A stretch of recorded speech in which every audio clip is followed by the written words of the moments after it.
what's happening, brother? Brother, it's real about to be on. You ready for him? It's Mayweather versus Pacquiao, brother. That's what it is. The long awaited. Brother said that you're not going to get this one. You're going to get that tonight.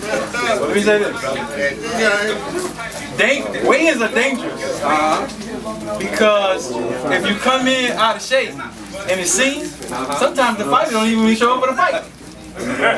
So I hope Polight don't change his mind. You know what I mean? My weigh-ins are debates. My weigh-ins are debates. Because I have so much information. Yes, sir. I got to get it out. Yes, sir. Yes, sir. But what I'm going to prove tonight, and this is something that's very significant, that most, if not all, people who study black history, who are scholars in the black consciousness community, they all following the chronology of white history. So you're going to have to bring me a black chronology, and I know you don't even know where it exists. When I say chronology, I'm talking about how you see history and time and who gave you the information. That's all I'm saying. So, am I going first? Don't make me go first. Don't let me go first. You gonna go first? Hold on. No, don't do that to him today. Polight going first. Okay, thank you. You gonna go first at the debate. Okay. Well, that's even more dangerous, but hey, yo, don't let me go first today. Just don't let him change his mind. Please. All right, you going first today. No, I said that. Polight going first today, and yeah, you gonna be going first at the debate. Listen, it's gonna be packed with information, brothers and sisters. That's right. Fire any question. I got some stuff that's gonna blow your mind today. I had to hold it for this. This is the one, because it's too many assumptions. And one of the things that happens is, and this is not a flaw, everybody who studies Pan-Africanism, but the non-access to source documents on Islam has created a litany of confusion. A litany of confusion. The Turk got your sweat worked up, brother. You're fresh. You've been balanced. Yeah. Pacquiao ain't here yet. I'm waiting on Pacquiao. All right.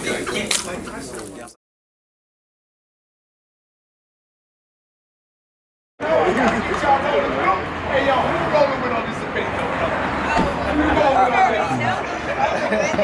That's what your man just said, too. Yo, I asked him the same shit. Almanette, who you going with on this debate, Almanette? Yo, do me a favor. Huh? You already know the answer. Yo, let me hold your webcam. What you need out of here, bro? Set up. But you don't need the What webcam. you need out of here? These books I'm right here. streaming. A customer just coming. On our way here. They plan to, but... What's going on, bro? Hey, peace, God. How you doing? Hey, yo, Ali was going in there thinking that you ain't showing up. I knew better than that. What's up with that, man? He just What's up? He was going in. We interviewed him. That's good. He got to do that when I'm not here. He got to motivate himself. That's right. You know what it is. He's hoping up with himself. Uh-oh. Yo, there you go. What happened?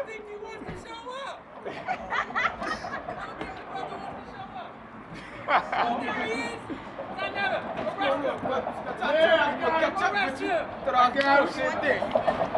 told y'all I was gonna catch up with y'all. I told y'all I was coming through. From my head right here. Hey, peace. Some trip right here, man. What's up, man? Peace, man. yo. Pleasure to meet you, Thanks for man. coming through, man. Real talk, pleasure. Appreciate my you. name, my name L, bro. All right. I'm going hard out here, man. All right, I appreciate that, man.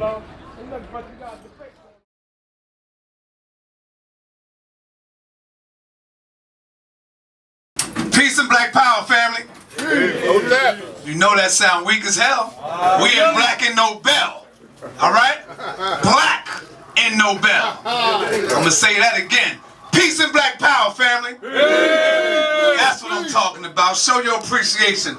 All right, we getting ready to get this on. We got the weigh-in going down. The reason why my brother Polight chose to do it here at Black and No Bell is because we want to keep, excuse me, we want to keep the information rolling through here, man. We want our people to support Black and No Bell.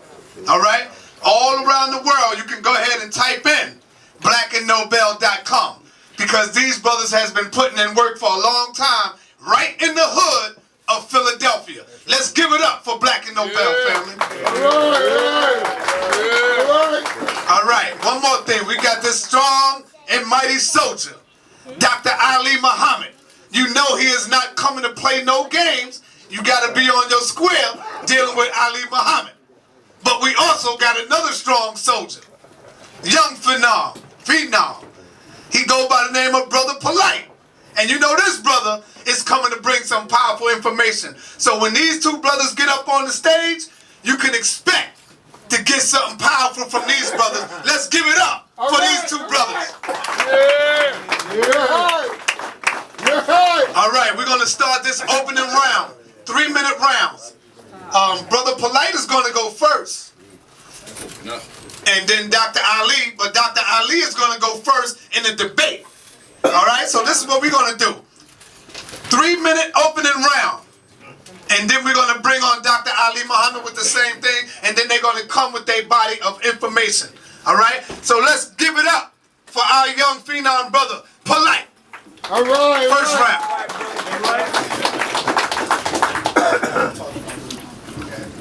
Okay.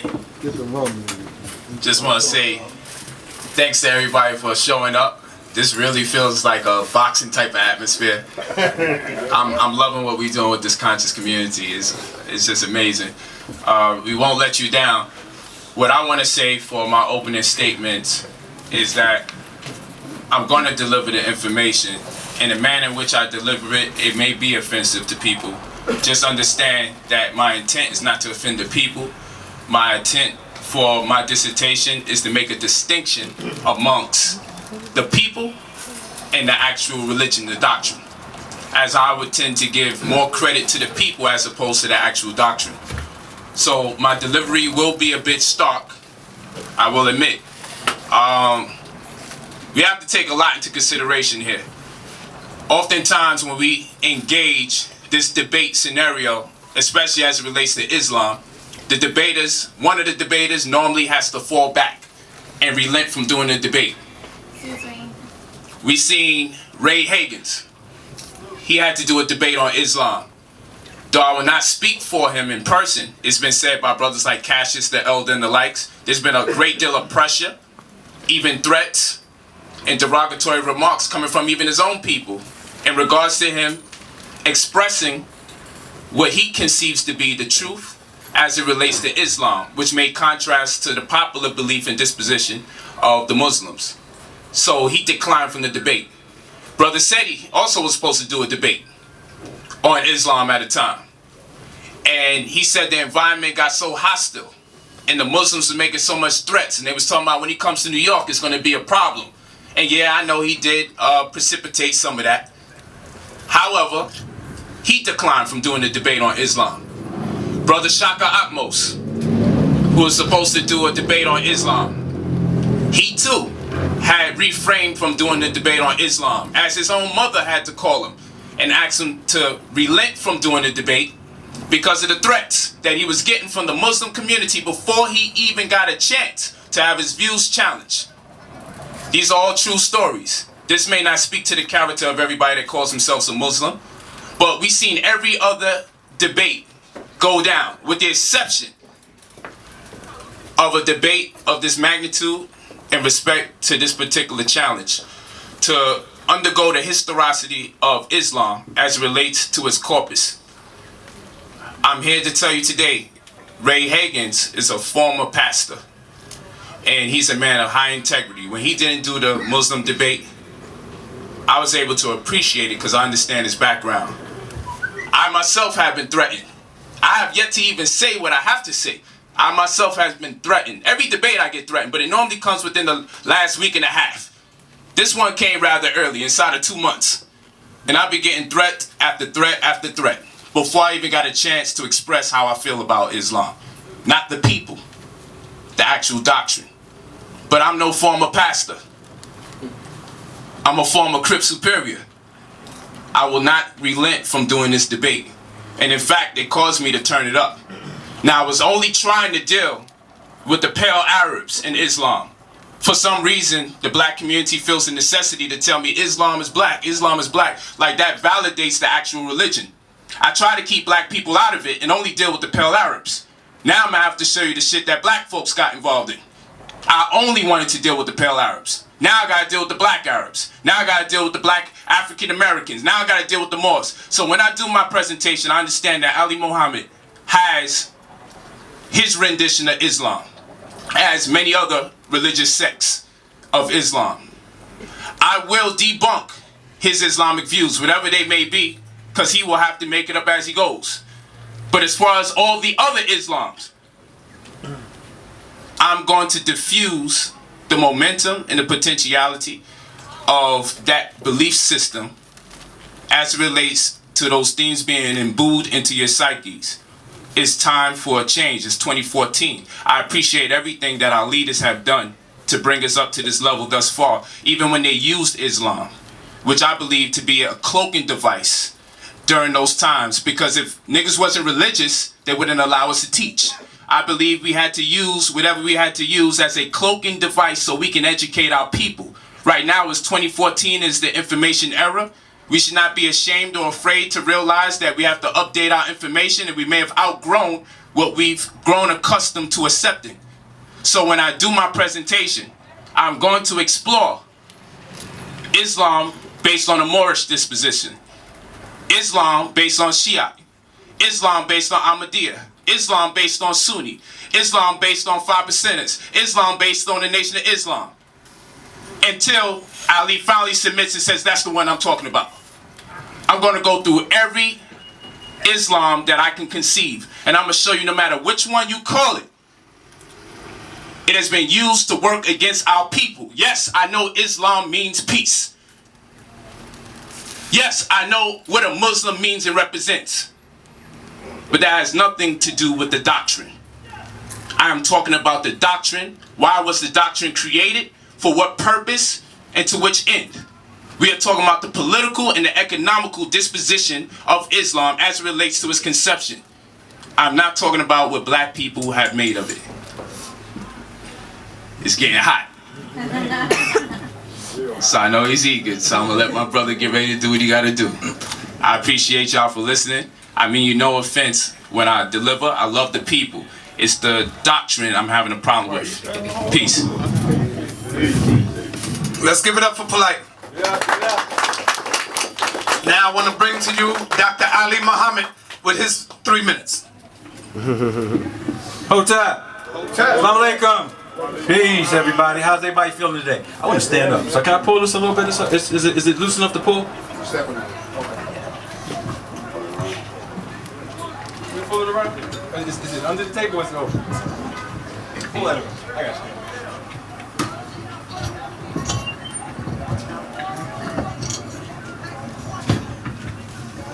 Brothers and sisters, it's an honor to be here. I thank Black and Nobel for all the work that they do to give us an opportunity to have these venues, because in my position and perspective, these types of discussions have never had a presence in our community. And it's great that the young brothers and sisters are coming forward, spending the resources of their own wealth to create these opportunities, doing free live streams from House of Consciousness and everything. It's a great honor. I begin all things in the name of the Creator. And I always like to start in the name of the Creator because I understand what's happening to our people. The atheistic and anti-indigenous thought is running rampant in our people. So much so that people who are geniuses are now attacking indigenous systems, but yet telling us at the same time that the white man is not our greatest enemy. So the contradictions of today are so vast, we got to center ourselves on very simple truth. And the first simple truth that I'm going to lay down is, if you're going to have a historical discussion on anything, you got two vying views in history. Only two. There's only two as a historian. No matter if you go down the Temple, UPenn, there's only two. And those two are the white academia who give you your chronology and understanding of when something happened, who did it and how, and where they get their sources from. And then you had black people who left their chronology, which has been 100% abandoned by every black scholar that comes before you. And any one of them that has the courage to do what this brother is about to do, I commend them. Because at the end, all you're going to see in his presentation is that came from an anti-black white man.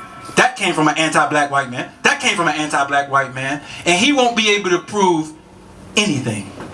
He doesn't know where to look. It doesn't mean that he's not a genius. It just means that when it comes to history, you have to know what you're talking about and what you're doing. So what is my position here? This is a historical discussion. That's what this is, brothers and sisters. White people made every indigenous government on the planet a religion because we respected spirituality. Because he will force you out of your power mode into an atheistic mode. Now, what do I mean by atheistic mode? What I mean by that is you abandon the records of your ancestors as they left them for a position to critique something which is almost uncritiquable from the point that you're trying to critique it from. I'll give you an example. When you talk about, I'm going to prove something, what do you use as your proof? What do you use? What methodology are black people employing to give us a sound history of this happened then and this happened then? So as I go through these sources, I'm not saying you can't use white sources. That's not what I'm saying. But what I am saying is that when we begin to talk about the historical origins of Islam, we have to have the prerequisite knowledge to have that discussion. If you're going to talk about the 5%, if you're going to talk about the Nation of Islam, if you're going to talk about Sunni, Shiite, and all of those particular things, what do they all have in common as their source? Because to peruse up here through some people who might have been gangsters and did some crazy shit, like we could turn this into Meek Mill versus whoever. And then we could go to the pastors, then we can go to the corrupt Pan-Africanists, we can go to every society on earth in history and find corrupt men and women. But that's not the topic. The topic is not fishing around for corrupt people in so-called Islamic history. This is going in and out. Y'all can't mic me out now. I don't know what we gotta do. Do I gotta use this mic? We can fish around for corruption all we want. But we have to go to the people who founded the doctrines. Doctrines don't found it. How are you going to critique a doctrine without critiquing the people who made it? Don't that sound spooky? What, Qurans just start falling out the sky? You have to tell me who created the doctrine and critique those specific people. And if you miss who created it, then you are not critiquing the doctrine. You're critiquing your belief on who created it. So that means that everything that's coming out of your mouth is belief. Now, but my brother, this is my last point. My brother likes to hit up on the religious people because of their faith and their belief and their belief. And it's become popular to hit up on people because of their belief. But I guarantee you, we can sit here and really ask each other some sound questions about what we think about ancient Egypt and Islam. And what we'll find is most of our conversation is belief. So we have to change the conversation. So that's my job, is to give you a methodology to change the conversation and to believe nothing. And the second part of my job is, why are we talking about history if it has no application today? I am not a historian. I'm a now-storian. Now-storians talk about now and what is important that happened yesterday that only has applicable reality today. So if you're going to have a discussion today about the historical origins of Islam as part one, and then the more important socio-political reality, in my position, black people in America cannot divorce one from the other. Because if you start talking about socio-political reality, we have to ask, how did the people of West Africa lose their socio-political reality and wealth? And who was it that was losing it? Was it the conventional story that Muslims was putting people in chains? It wasn't. I gotta change your views. And it's no bias in it. So I thank brothers and sisters for coming out. And y'all ready to get it in, because Pacquiao showed up late. Hour and a half late. but I'm glad you're here, brother. So we can get it in. So let's get it in, Packy. All right, give it up. Give it up. Are y'all ready for this? Told you this is going to be one of the most powerful debates ever. Coming up June 22nd in Harlem at the National Black Theater. The debate is finally going down with Dr. Ali Muhammad and Brother Polight. We're going to do something different with this debate. Brother Polight called me and said, yo, Sarnetta, we need to get our elders involved in this debate coming up. He said we need to get Professor Smalls, Africa Bambaataa, Dr. Ray Hagan, Taj Tariq Bey, Queen of Four, and Dr. Ali have some more that he's going to add to this list. So this is going to be one of the best historical debates ever. All right? We're going to really turn this up. We're going to get rid of the nigger mess, too. This is not about personal attacks, where this brother attacking that brother, and this brother's attacking this brother. Right. There's going to be some attacks, though. But the attacks is going strictly on the information. Am I right, brothers? Absolutely, brother. All right? Am I right, brothers? That's what I'm talking about. All right, so let's get ready to bring on Polight for the first round. The first round. I mean, Dr. Ali. Let me bring on Dr. Ali for the first round. The historical origins of Islam and its effect on black people the world over. Let's give it up for our Dr. Ali Muhammad. I'm going to use your mic. That's better, right? All right. So, brothers and sisters, keep in mind that this is not the debate. The brevity of any point that I cross over that I do not elaborate on to your liking, I ask you to be patient. And the reason I ask you to be patient is because the purpose of the debate is to have the debate at the debate. But the purpose of this is from now, May 25th to June 21st, I want the community to go 22nd. I'm talking about for the study. Because I want you to study. I want you to come into the debate so ready for the information that you are able to understand at that point, after a month of study, you are able to comprehend what we are trying to bring to you. Now let me say something about my opponent. I respect this young man. This is a beautiful brother. He has a beautiful heart, and he works tirelessly for himself and his family, for black people. So we need to give him a round of applause for the work that he do. None of us, even if we start throwing some bombs in here, because it's going to be some bombs though, none of us are adversarial to one another. We have to understand, and I wanted to say this in the first point, but I'll say it now. If you're getting threats, it's usually, one, a very over-emotional person who some kind of way got access to you. Or second, it's the counterintelligence programming that does not want us to have these discussions. That's right. And generate a level of respect, clarity, and movement in our community. When I did a debate with Natural Tahuti and we were banging on the Nawabians, I had Nawabians telling me that was going to be my last lecture. Why? Because I made critiques of their teacher that they didn't like. And there are people who are in Islam and others who are just spooky as hell. Right. They don't want nobody to say nothing about their belief. And in one sense, we have empathy for them because we understand how much damage has been done to us. We want to believe in something that can save us as a people. Whether you are atheist or non-religious, you believe in something, whether it's Wick or Allah. You believe in something that's going to be there for your security, and we haven't had the confidence in each other because we have to break down the lie. We have to tear it all the way down. So that's my job today. So be patient with us as brothers and sisters when we're doing this debate. Now, I'm on the campaign to say Polight. I have exactly a month to say Brother Polight. Brother Polight is a genius. He's absolutely brilliant. But as concerned parents and people in the community who want to make sure our genius develops to its full blossom, we have to watch out for them when they cross the street. Now, we can't continue to let our youth, our young brother, believe in white God, the white gods of history.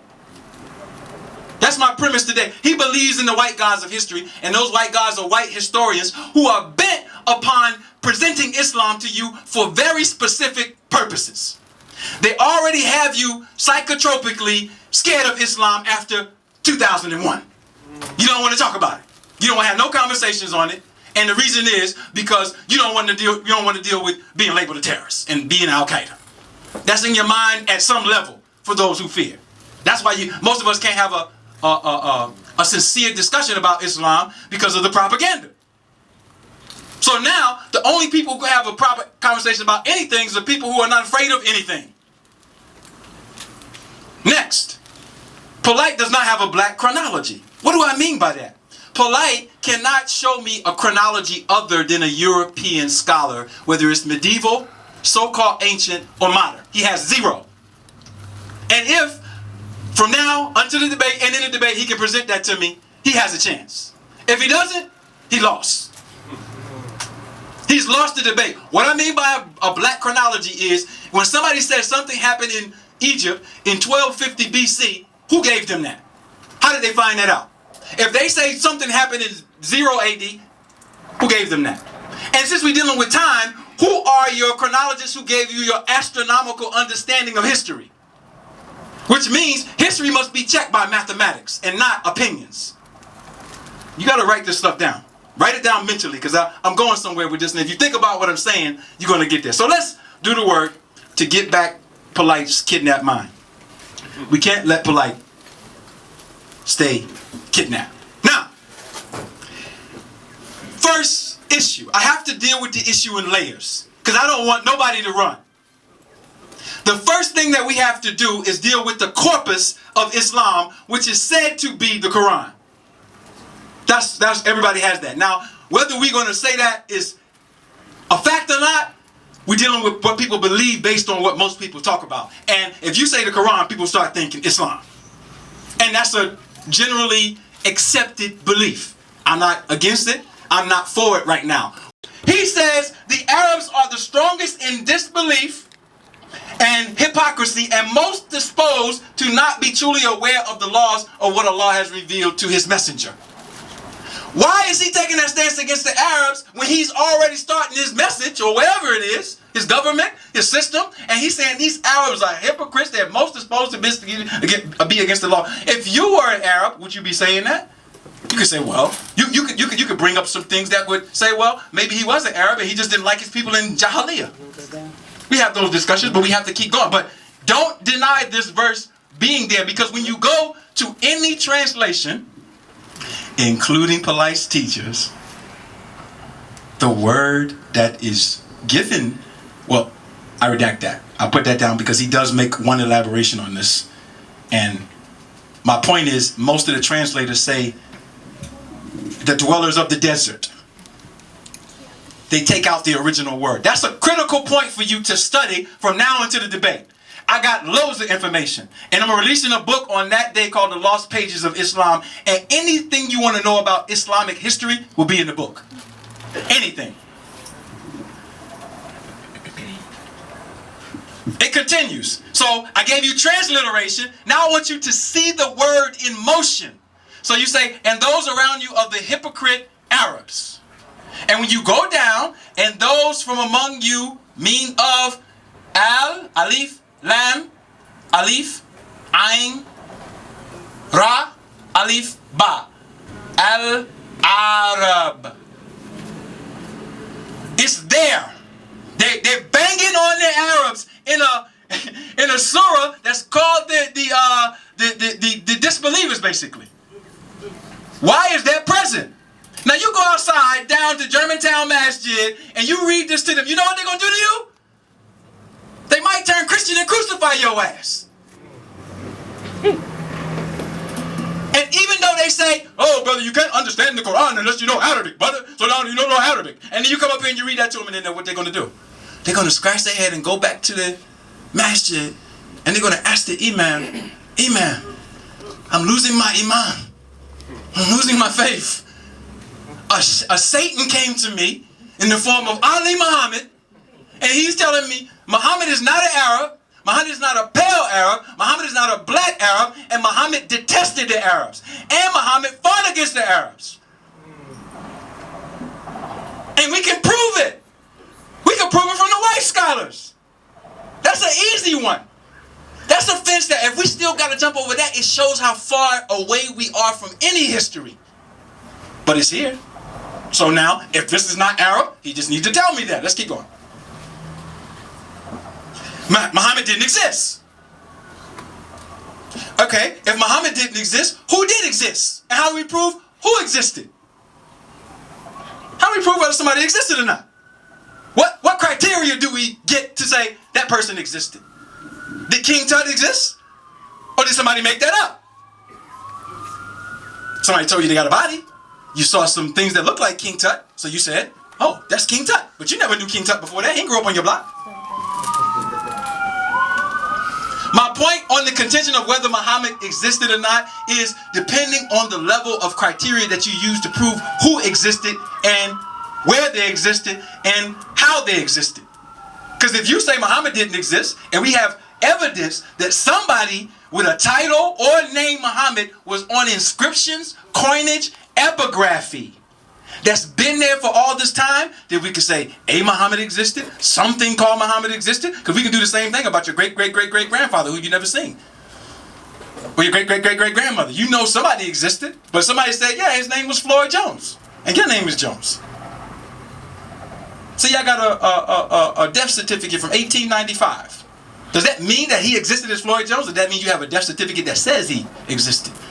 So this is a question that we have to ask ourselves, because I want you to get into now historianism.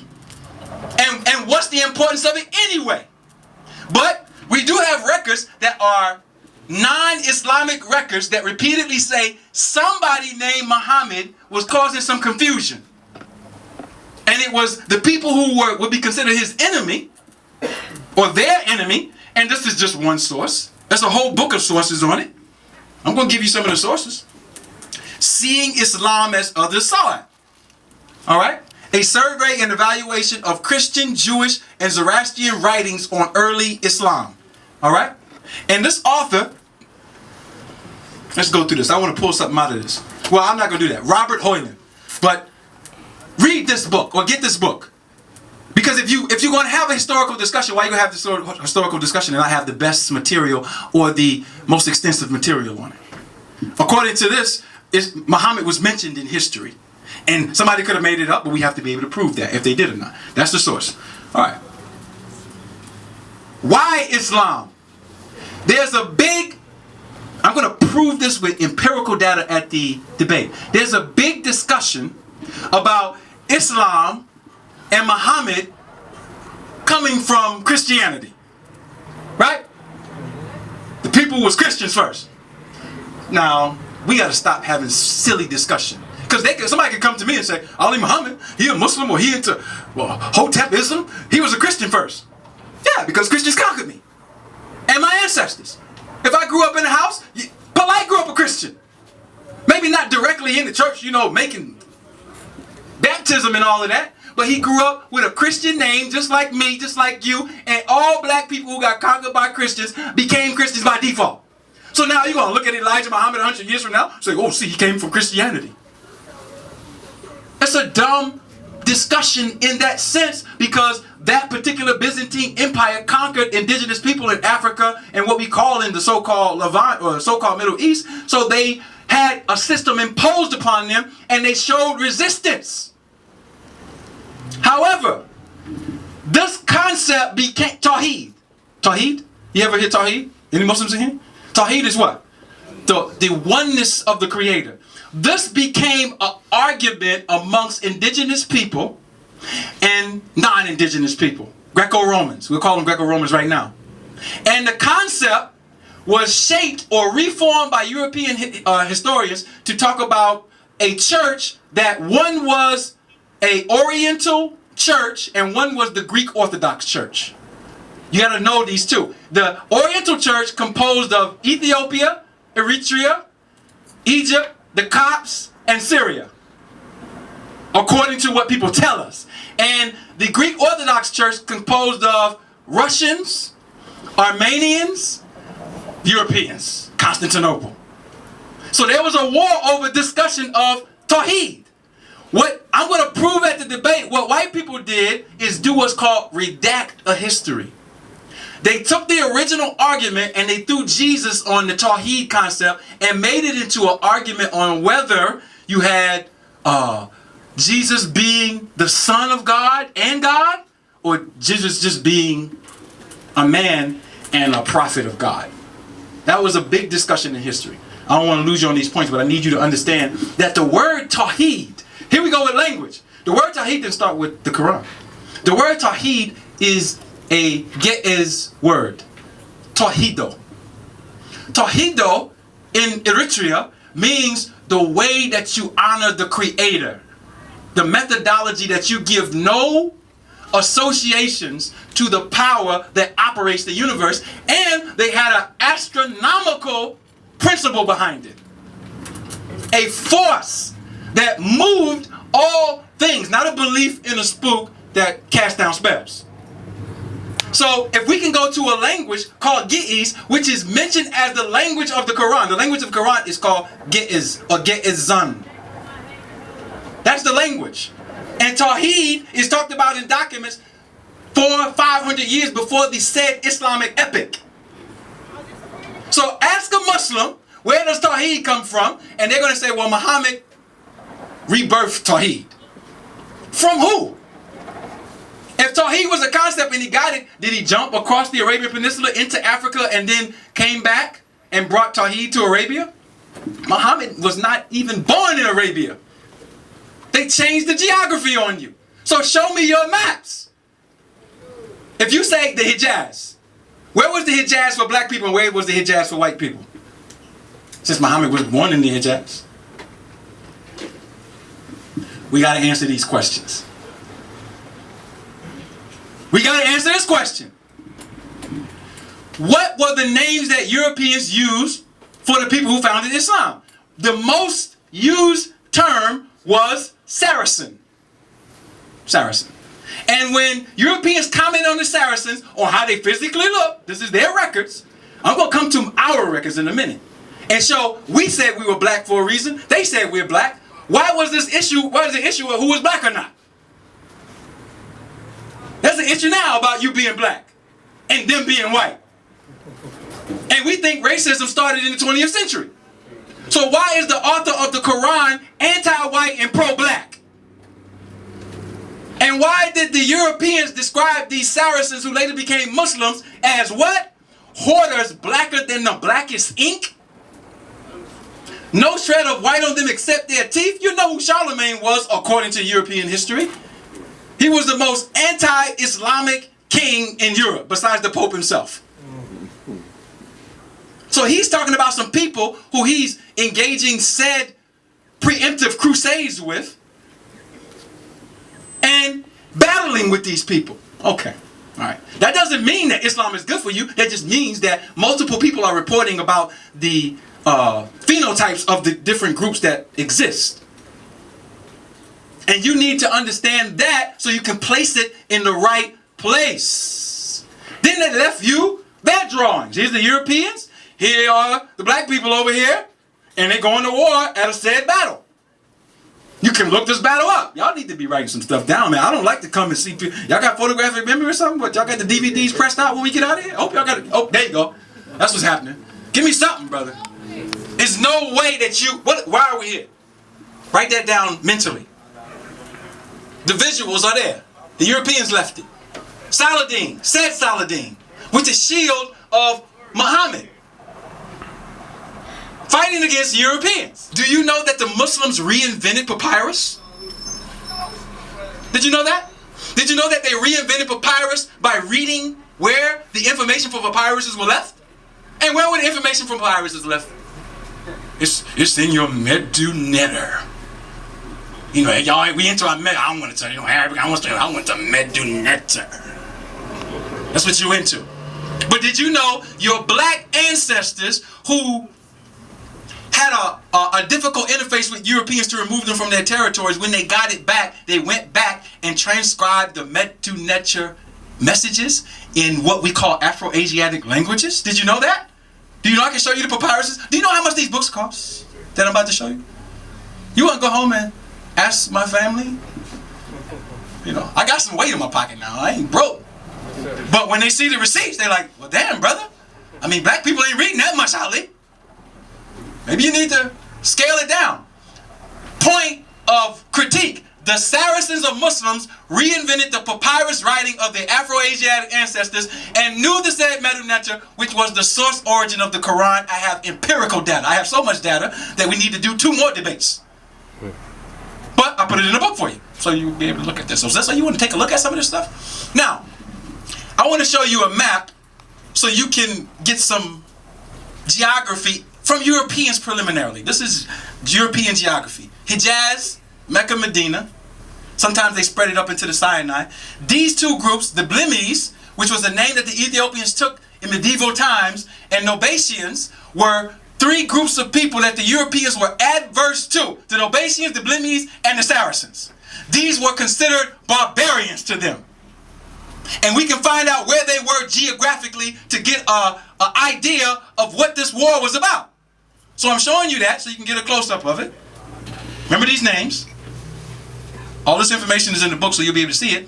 Now, Saracen papyri. Do Europeans know that there's, write it down. The word Saracen, now, we got the word Saracen first. I want you to see the words. And then I want you to see how they were able to read and what they read in order to reinvent papyrus. And why they had to reinvent the system. Because if you said a Bible was here, that's the Septuagint, or that's Latin Vulgate, you have to tell me what they was writing on. And you have to tell me, when did Europeans make paper for all these books? Because we only got 4 sources of what they wrote on. Paper, which they didn't have. Papyruses, which they didn't have.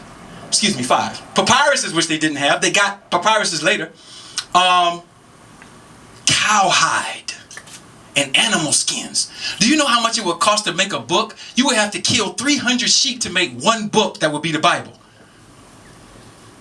Who had that many sheep? And where are these cow skins today? That these Europeans will say, well, we had it wrote on cow skin, but we lost it. So we don't have no original copies. Do you know that there's not 1 original copy of the Bible nowhere? Including the Dead Sea Scrolls. Y'all know how the Dead Sea Scrolls was found? Did y'all actually read about what this was? People say, yeah, the Dead Sea Scrolls prove that the Bible was here. Oh, really? We in trouble. I have a premise that I'm going to come. It's a few pages down. Give me a time, because I want to make sure I stay on time. Time watch. You got time. You up at 8 o'clock. I'm up at 8 o'clock? Okay, good. All right, so one of my premises, and I didn't want Polight to back out of the debate. So now, all y'all witnesses got him here, so he can't back out. One of my premises is absolutely crazy to you, and that is that the Bible came after the Quran. And I have so much data on it that it's going to blow your mind, literally. And when Polight sees it, because he's going to see some of it now, he's going to have to research this. And if June 21st comes, and the meeting just continues to go on, and the elders speak, and Polight's not there, and Ali speaks, and Polight's not there, and we call in Texas and Polight, y'all know what happened. I know what happened. Or we just cancel the first part and just deal with the second part, which is important, how are we going to get some money and resources? Maybe I should press that button real hard today. What y'all think?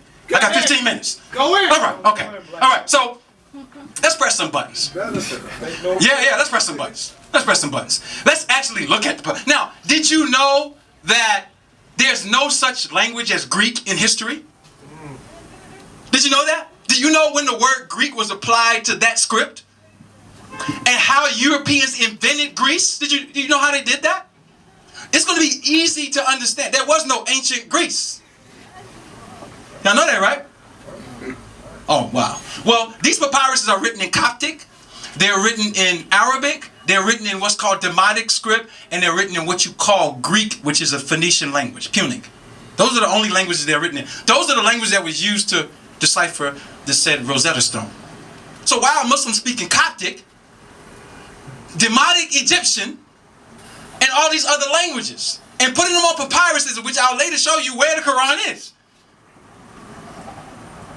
So this is one of them. This is one dated allegedly 22 years after the start of Islam. There was Hijra, and interestingly, there's no mention of Muhammad. They're just saying in the name of Allah. I got this right here proves that they use the Coptic or Egyptian calendar, because this brother right here, Amir, is saying in the month of Shiok. Look that word, just look it up, and see what calendar this particular month comes in. And what is an indiction? An indiction is, Heracles, you got your tax people here, I need you to give that money up. Because we building our empire back up, and y'all took all our money, y'all gonna give it back. Gangster. What you doing, black man? Running from the goddamn IRS. Talking about black power. And you anti-Islam, and you have Muslims who's saying we're willing to put our life on the line for our women and our children to put these Roman bastards back in the grave, and you up here banging on Islam, ain't never read nothing, and paying the goddamn IRS. Talking about black power and F Islam. You see how crazy we are? We don't know nothing, man. Because we don't have the patience to learn it. So I just wanted you to see the Coptic thing. Let's show you the word Saracen. That's a Coptic script written by Muslims. Let me go back. Let me get my word Saracen. Where was it? Put that in, there we go. Papyrus, Cairo. Look at what they said about those people in those areas. The Saracens, the Nobes, and the Blimies. Look at what they said. Let's see. The Thebae concerning an officer who was not responded to their grievances, one of which had to do with the nefarious Saracens. All right? And it applied to offending raiders, such as the offending raiders, the Blimies, the Nobes, those same Ethiopian Copts, Tahito people in Africa. These people are saying, we got a problem with these people because they're taking all our money. You talking about black mafia? We need some gangsters. I ain't saying run up on black people, white people, and take their money, but we're gonna talk about the second part, how you can take your wealth back. Wisely. Strategically. You ain't gotta go and stick nobody up, but you can stick somebody up. You follow me? Yes, sir. And you ain't gotta be scared. Oh, Ali, I don't know about messing with the IRS. Why not? How long they been messing with you? Damn, nigga, stand up for something. Right. With strategy, with diplomacy, with wisdom, but stand up for something. Niggas is just scared of everything. Spooked out. So look at these people who they're mentioned in this scroll. Let's go back. I just want to give you some idea. And look at the people in the maps that they give. Look at where they're at. They're in Africa. In all the places where you say Maya was. All right, let's keep going. Let's keep going. I don't want to bore you. I understand. I understand what's happening. Polight ain't never seen this. This is the first time you've ever seen this, Polight. And you're going to be studying real hard for the next 30 days, brother. And you're going to study so hard that you're just going to bow out and say, I don't know. Look at what the Christians say. A Christian bishop visited Jerusalem in 6. Now notice they're not calling them Muslims. They're calling them Saracens. When did the conversion happen and why? That's important. He stayed for 9 months in the city of Jerusalem. He used to go around the holy places. So you think the Kaaba is in Mecca? Do you know that the black Muslims left the real Kaaba and burned Mecca down and killed one of these pale sand monkeys who was imitating them? You don't even know where the Kaaba is. You walking around stuff. Then they had the nerve, the black people had the nerve to say the Kaaba wasn't a temple, the Kaaba was the sun. Huh? And they set the prayer system based on astronomy and what you call it metaphysics. You got metaphysicians banging on Islam. Damn, what you using? Greek texts for your metaphysics? African texts that you don't understand? Why not use the translations of black people? Why you got to use E.A. Wallace Budge? If I can show you exactly how black people translate the hieroglyphics, will you still reject your own black self? Now, ain't nobody gonna sit up here and tell you Muslims was translating hieroglyphics and they got proof of it with their reputation on the line. In that famous place where once stood the magnificently constructed temple, this is his opinion. What temple? He's talking about Solomon's temple, allegedly. Near the eastern wall, where the Jews is bumping their goddamn head against it. The who? This is him talking now. This is not me. The Saracens now frequent a rectangular house Allahu Akbar. Damn, nigga, you 5,000 miles away from the spot. Talking about Allahu Akbar. And you don't even know it. You know how many people get killed in Hajj every year, man? Who get stampeded? The Saudi government got insurance policies for people over there. When they get stampeded, they get checks. You can prove this. There's a trust that's placed over the Kaaba because 200 to 300 people get stampeded when they're going around the rock. Why are you a Muslim saying this, Ali? Astaghfirullah. Why are you saying this? Because I'm not just concerned about Islamic history. I'm concerned about black history because you don't know it. Because black history is always now. And if you quiet your voice, you'll tap into the ability to see all this dumb shit. I don't be reading all these books. This stuff come to me. I got too much stuff to do to read all these goddamn books. You think I'm sitting up here read all this stuff? I buy it. I got access to it. A rectangular house which they have built in a crude manner, constructed from raising planks and large beams over some of its ruins. This house can, as to be said, accommodate 3,000 people. So they're telling you they making... Come on, what are we talking about? Why is Abdel Malik the first person to use the word Muhammad putting a pyramid as his national seal? Wait a minute. Not the Allah sign, you know, the chains you rocking Allah. He put a pyramid, a mastaba, which is supposed to be the first constructed pyramid on earth. This is his coinage. He put the name Muhammad on it, then he put a goddamn pyramid on it, then he took the crosses off of the money. Black power, goddamn! Damn, y'all still spooked out about 2001 in the towers? Y'all can't celebrate black history because it's under the name Islam? Let's stop using the word Islam. Y'all want me to make a fatwa or something? You know what a fatwa is, right? You just make a judicial opinion. Let's stop using the word Islam because black people are afraid of Islam because they don't want to be terrorists because their buildings went down, man. Let's call it something else. Then you can admire that aspect of your history. The prefix that's used to enunciate a noun. So the letters are a K or H sound, M, and a D. The word, if you were to write the word Kemet in Coptic, you would write it with the root of Muhammad.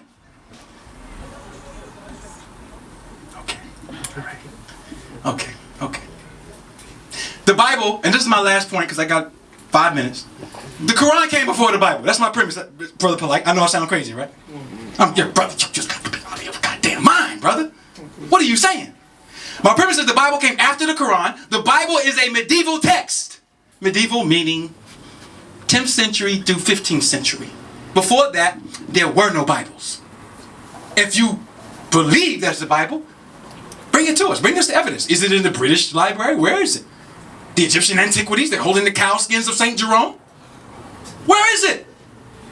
We can show you where our documents are. We can show you we don't need the papyruses because the papyruses can be forged. We can show you the stone. Where it's written out in stone. It's a medieval text created by European nobility who we're calling Greco-Romans. Now, Greco-Romans doesn't mean the Greece and Rome that you're talking about.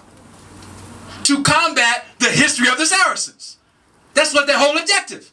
Oh, damn. We warn with these Saracens, and they got this history. This is what we're going to do. We're going to co-opt this history by copying it and tampering with it, by injecting in false characters and recharacterizing peoples, changing geography, claiming the supremacy of the divine nature of Jesus, a Greco-Roman hero copy of a man named Nabi Isa and other characters in black history. Heru and a whole bunch of other stuff. I got to get through this quick. Bible facts. There's no epigraphical Bible anywhere in stone. Period. It don't exist. Let's just do that. There are no clay biblical texts. There are no animal skin Bible texts. They're all lost. Like the Declaration of Independence. They don't know where it is. There are no original Bible texts anywhere, including the Aleppo Masoretic text. The Masoretic text. They don't exist. You know what they tell you about it? They said that it stayed in Syria for 500 years. We know it because it was there. And then In 1947, what happened was the Muslims came in and they burned down the temple that it was, and we lost it. But we didn't lose it because this man came and he saved the Torah, and what he did is he brought it to Israel in the same year that they was prosecuting a war against the Muslims to get Israel. So all of a sudden they found all their Bibles in 1947. The Dead Sea Scrolls and the Masoretic texts, they go back to 1947. And then some medieval text that was the engine of it. The Bible came after the Quran. I'll be able to prove that. I'm not proving it now. Biblical chronology. First, the Bible as you have it today came from the Catholic Church at the Council of Trident. Look that up. That's the first Catholic Bible. There wasn't no Catholic Bibles before that. The first Eastern Greek Orthodox Bible came in 1580. It's called the Ostrich Bible. There were no Bibles before that. These were Jews and Masons who were copying black. I have all of the literature on why the Muslims wrote the Quran. I can show you where they wrote the Quran. I can show you the wars ensued, and I can show you that you have not had anything on this planet since you've been dealing with white people and black people. War over identity. That's it. And you're going to get nothing but that. So either you're going to be a square or you're going to circle up. And as Polight goes through his rendition, remember, he has the... If he starts mentioning Moses, anybody, these people came from the Bible, he has to be able to prove that the Bible existed. He has to be able to prove it. I'm telling you that the Quran was here hundreds of years before the Bible, and I can show it to you in stone, papyruses. I'm telling you, Polight is going to be dealing with, well, they did lose the originals on that, and they lost the originals on that, and so his whole conversation in the first half is going to be based on belief. And what I'm going to say is, I'll be able to prove through astronomy, through the movement of the heavenly bodies, and why our people always put time on text, celestial time. And I'll be able to prove that these things existed. And I'll be able to prove, lastly, that the war on Islam is a war against black people. Period. In Africa, America, and worldwide. That's all it is. Ain't nothing but a goddamn war against black people. And it's just one dimension of it. And white people who actually have power, because ain't no niggas up there planning in these rooms, they get the crumbs. If you want to know who your worst enemy on this planet is, a real live walking enemy, not some Catholic original sin, I did it to myself. People who way more strategic than you, the people are white males and their bastard wives. That's it. God damn it, ain't no other enemies on the goddamn planet. Our people are too confused. So we need a corpus of people who know how to deal with therapy and get people back right and getting them the resource. If you are poor, you are subject to crime. God damn it, where your resources at? Don't call my people poor and then you right down here talking about let's go vote for these niggas down here who's setting up bonds to take every piece of energy from you. I don't want to talk about nothing but what black people going to do independently for themselves. Nothing. Don't mention nothing to me. I don't want to talk about no politics. Unless it's our elections, our systems. We still live here. We gonna contract. We gonna come up with any kind of schematic we gotta come up to survive. I don't care. Make it up. We don't have to talk about religion. Let's talk about history. Let's talk about government. That's my two subjects, history and government. I don't want to talk about nothing else. Except loving my family. That's it. Anything else you want to talk about? Oh, I read the metanoia. Nigga, you ain't reading nothing. You got your head in a cracker's ass, nigga. Oh, I read this. You don't read shit. Black people not reading shit, man. If black people was reading something that inspired them to do something. Niggas is bumping gums. And you know it because after they read all this high shit, they don't want to do nothing. Oh, brother, I know how to build pyramids. Oh, really? All these goddamn projects, nigga, let's get an iron works company, nigga. I got some money on it. But don't come in here with no fake critiques of black history using white scholars. I'm going to tear your ass up. My brother. You know I love you, brother. I love you. I love your family. I love what you do. But leave Islam to Ali Muhammad. So I'm like, let's give it up. Give him a better hand than that, family. Woo! That was powerful right there. That was powerful right there, family. Dr. Ali Muhammad. This is going to be one tough debate here. Now bringing to the stage Brother Polight. And the explosives is really about to go off. But for some reason, if you get short of breath, oxygen mask will automatically fall from the ceiling. And I want you to place the oxygen mask over your nose and mouth, all right? So that you can begin to catch your breath. Because I'm bringing to the stage, brothers and sisters, who they call the young phenom, Brother Polight. First and foremost, I appreciate my brother. I'm enjoying this. I love this. If I wasn't doing this, I'd be gangbanging. So when I tell people that debates are necessary, this is a good way to hash out our differences scholastically. You have no idea what it takes for us to do what we do. It costs money.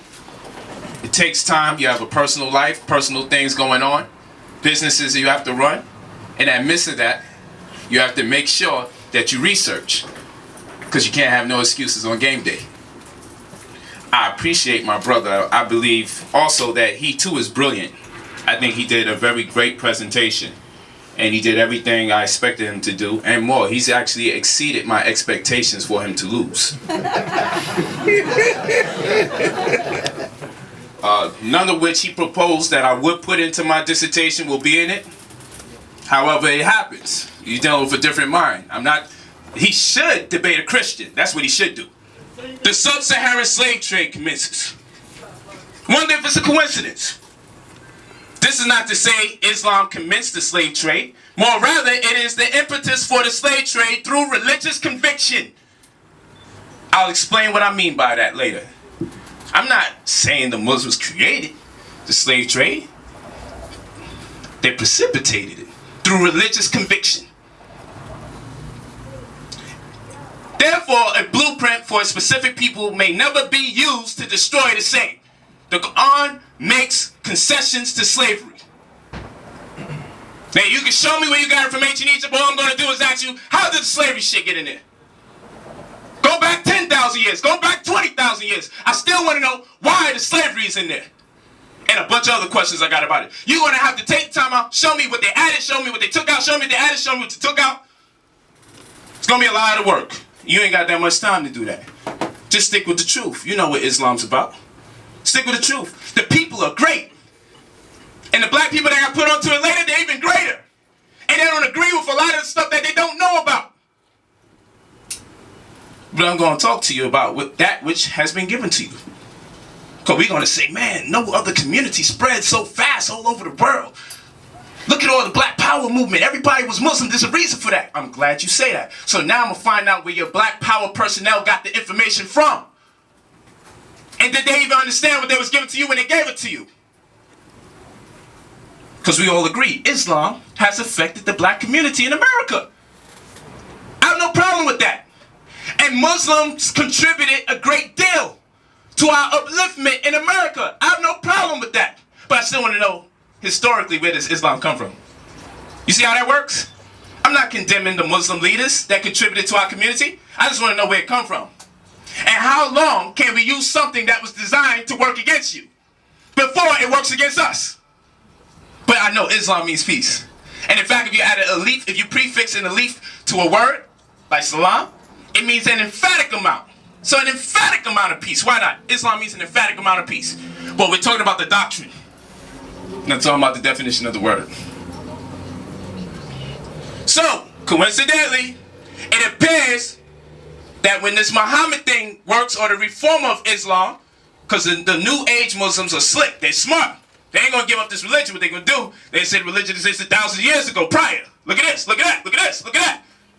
But at the same rate, they still gonna come back down to the 400-year religion and talk about Muhammad. Still deal with you with these dates. Still say that he's it. Still say that he got buried. So let's do this. Because it seemed like there was a blueprint. Once he left, shit got crazy in Africa.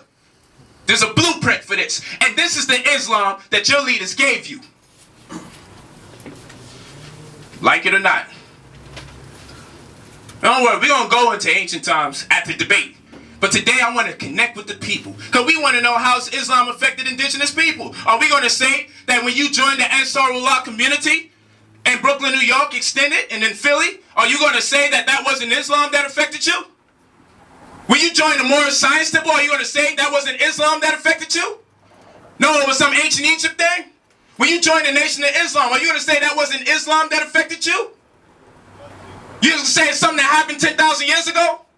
Pay no mind to what just took place right before your eyes when you ate that bean pie? Like it or not, it became part of Islamic culture. So I got 3 different translations here. We'll go for Pictol. I just only did the 3 because the 3 popular. Nation of Islam uses this Quran. Then you have the Pictol. They say it's one of the best translations into English, so they say. And then we got Shakir. So I'm just going to read Pictol. But I just show you this because 3 different English translations that are in conformity with each other. You got it on camera, you zoom it in, you double check it, you look for as much as words as possible, see if you can find a cliche. Knock yourself the hell out. Allah coineth a similitude. On the one hand, a mere chattel slave who hath control of nothing. And on the other hand, one on whom we have bestowed a fair provision from us. And he spendeth thereof secretly and openly. Are they equal? Praise be to Allah. But most of them know not. Are the slaves equal to the people free? Allah graced freedom on some of us. And some other niggas just supposed to be slaves. What's the reason for this? I want to know where the conviction to enslave black people comes from. That's what I want to know. I want to know, where does the conviction to enslave our people come from? I want to know where the idea comes from. Because this is a blueprint to destruct our people's destiny. So, you can practice Islam and bypass those things and be a good Muslim and die and go to heaven and get paradise. Milk and honey, everything else from the supermarket, you get all that. But, it's still a blueprint nonetheless for people who are really reading it. This is like handbook, a guidebook. Most of your scriptures is a handbook for oppression. And it wasn't designed for you to read. Not these things. It was designed by your master to execute his job. And he will learn how to read it the way he's supposed to read it. And he'll show you how to read it the way you're supposed to read it. And we'll all be reading it. But some of us will get the short end of the stick. Do you know the word spirituality? If you go into any religious dictionary, the word spirituality alludes to the acquisition of property or the revenue generated by a church. But you know, when they taught you spirituality, you had to put the money into the basket. So you see, there's 2 different spiritualities going on. One is going to use the money to get property and to generate more money. The other is going to give up the money. Both of us are in there thinking we're spiritual. Now you go to Merriam-Webster's dictionary and look up the word spiritual, and you'll also see the word spirituality alludes to the acquisition of properties by the church or the money that they generate. Yet we've been taught a different brand of spirituality. And it's right there in front of our face. But we all can't get locked up, go to prison, read the whole dictionary front and back like Malcolm X. So that's why these debates are great. Pictol, O prophet, lo, we have made lawful unto thee thy wives, unto whom thou hast paid their dowries, and those whom thy right hand possesseth, of those whom Allah hath given thee, as spoils of war. So we know we could take women as spoils of war.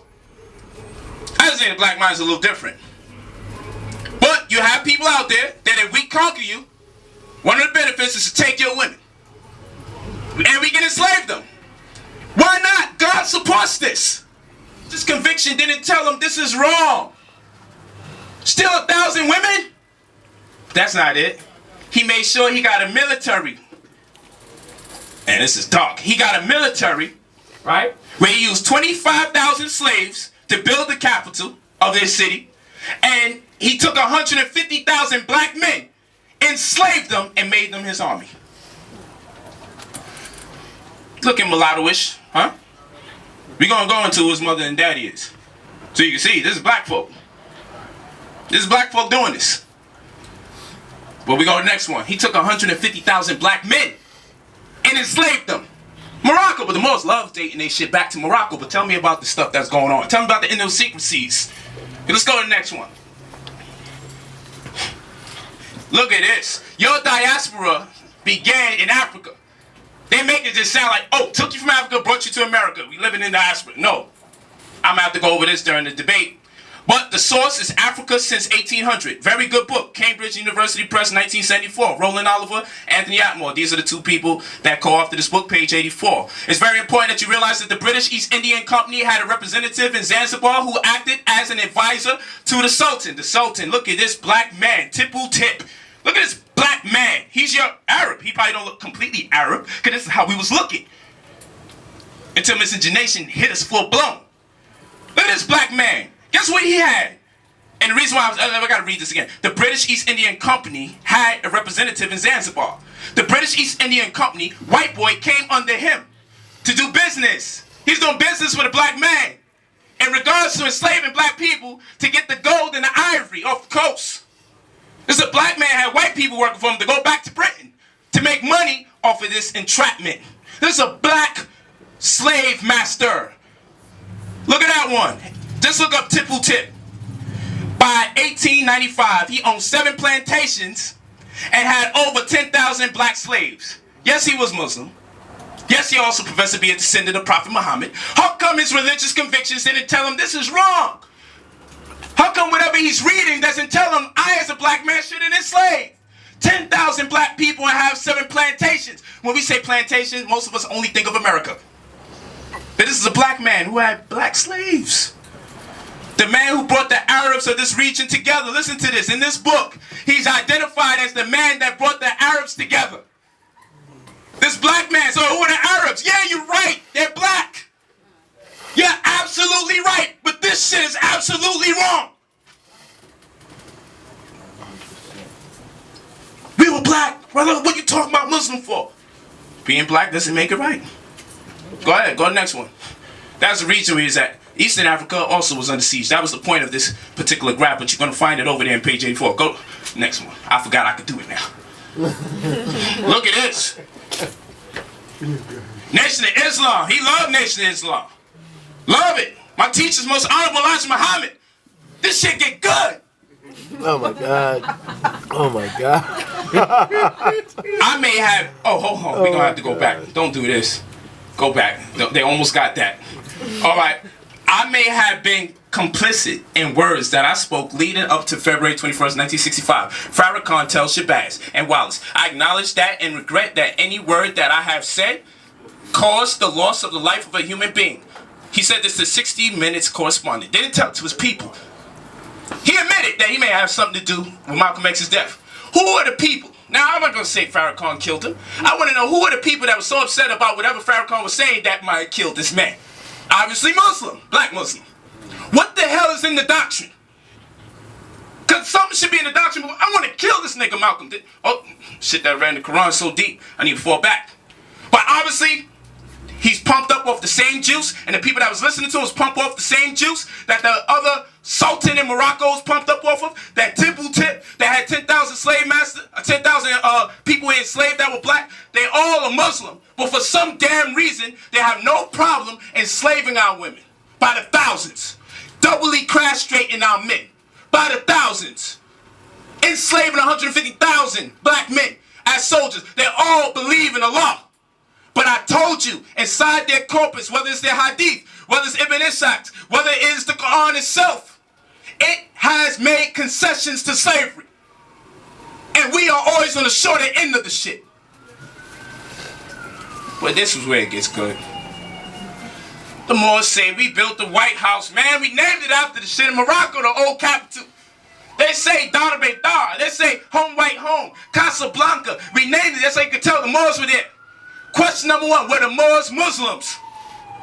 Of course, somebody tell me, were the Moors Muslims?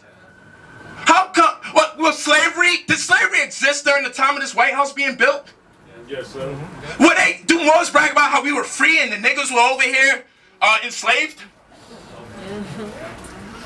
So, these Muslims that were black were working with the white man, showing them all their sciences and how to create a boat.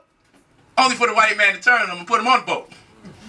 Only for the white man to turn. You know, I forgot to tell you that dude, Tipu Tip, that little British guy that he had there working for the British company, after he learned the business, guess what Britain did? Slavery should be outlawed. And turned on him. And stopped his whole hustle when they took over the ivory. Hustle. The Moors, the same thing happened. The Negro Act was passed, and they started illegally naming the Moors and Native Americans and everybody else as Negro. And threw them all under the bus with the rest of the niggas that they ignored when it was free. After they gave their sciences to the white man. But they were Muslim. So apparently their religious conviction didn't give them no affinity or association with the black people that were being enslaved at the present day and time. What the hell is in that book again? Where we couldn't find it within ourselves as free blacks or Moors that were free seeing what our people was going through. How come nothing registered? How come it didn't resonate within them to see themselves as their own? How can you do business with these guys? I have to speed it up. That's why I didn't go through. Islam is yours. That is why you don't recognize it. That's what Noble Drew Ali quoted. I love Noble Drew Ali. But I think the reason why we can't recognize Islam, because the shit ain't from black people. It don't look like black people, don't sound like black people. So when Noble Drew Ali says Islam is yours, that's why you don't recognize it? And people say, I play semantics? Listen. Black people can't recognize Islam because Islam is not theirs. Look at this. This is the founder of the Nation of Islam. For Muhammad.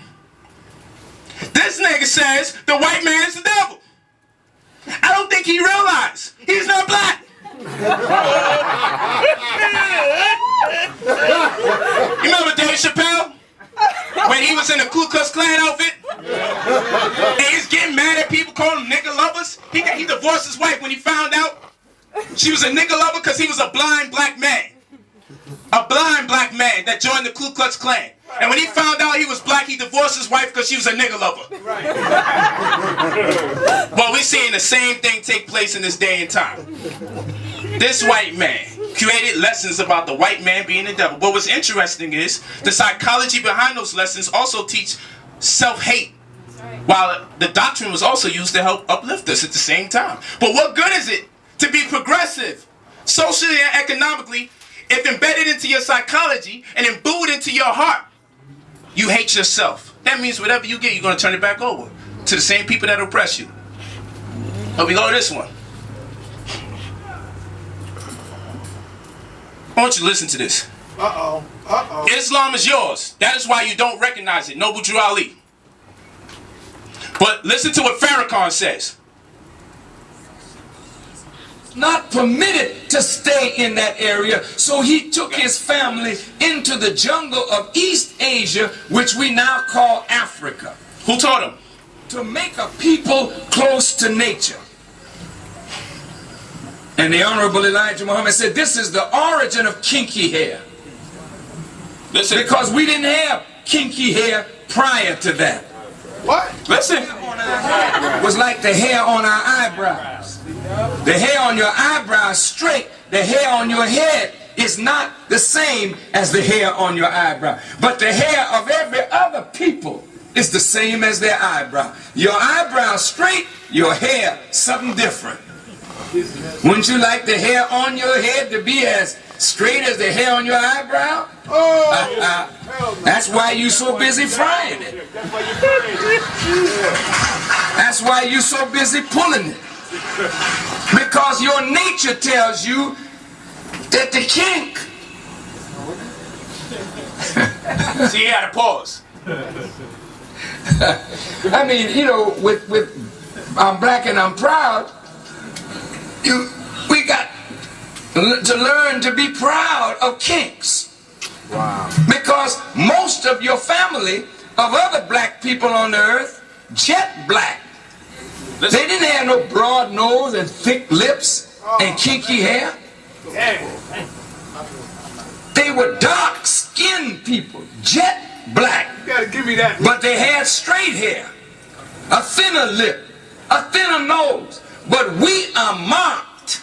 We are marked as a different kind of black person. And we were rejected and despised, not only from the circle of the gods, but we were despised and rejected by all the other dark people of the earth. This is why today black people with kinky hair and broad nose and thick lips are rejected in every society. I want you to hear me well tonight. We heard you. That's why we gang bang. Why are we rejected? Because the essence of beauty is in obedience and submission to God. And the essence of ugliness is when you rebel against God. And when you rebel against God, in your rebellion, you are marked with a certain mark of your rebellion, which is the disfigurement of your internal self, which manifests in the disfigurement of your external self. And this is why when you look at our people, wherever we are found. I gotta go to the next one. That's the Nation of Islam. His teachings. And he said, Elijah Muhammad taught me. He taught us this. So we're disfigured. Oh. Yeah, the white man's the devil. But how the hell did that go into this man's mind? Look at the hair though. It was natural for him to say, I'm Allah in the flesh, and I have the good hair.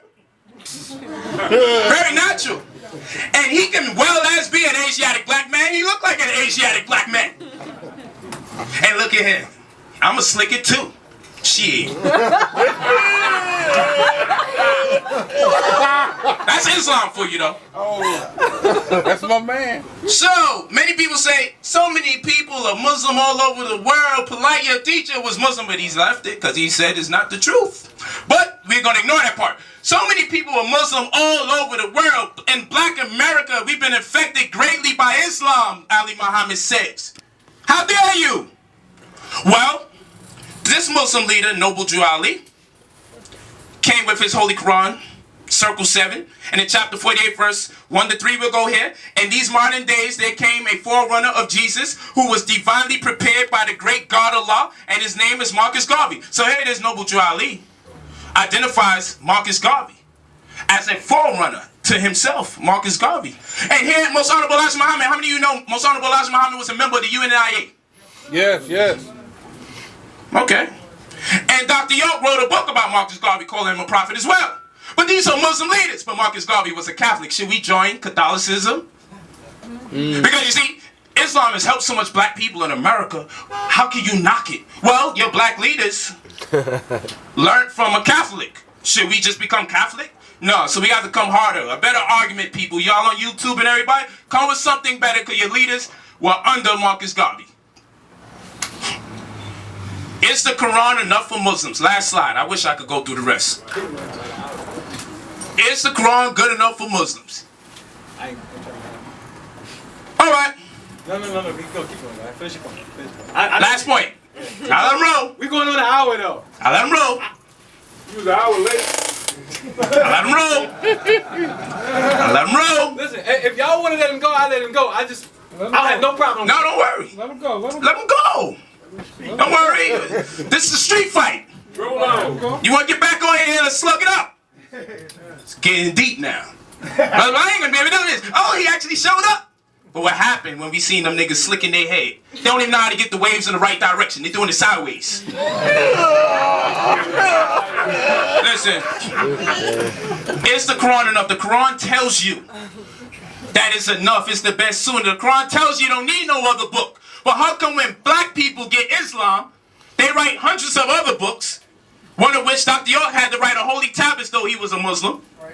Noble Drew Ali had to give us the Holy Quran of the Moorish Science Temple, the Quran Circle 7, which we know is extracts from the Rosicrucian work onto D.I. Grant, and also extracts from the Aquarian Gospel from white folks.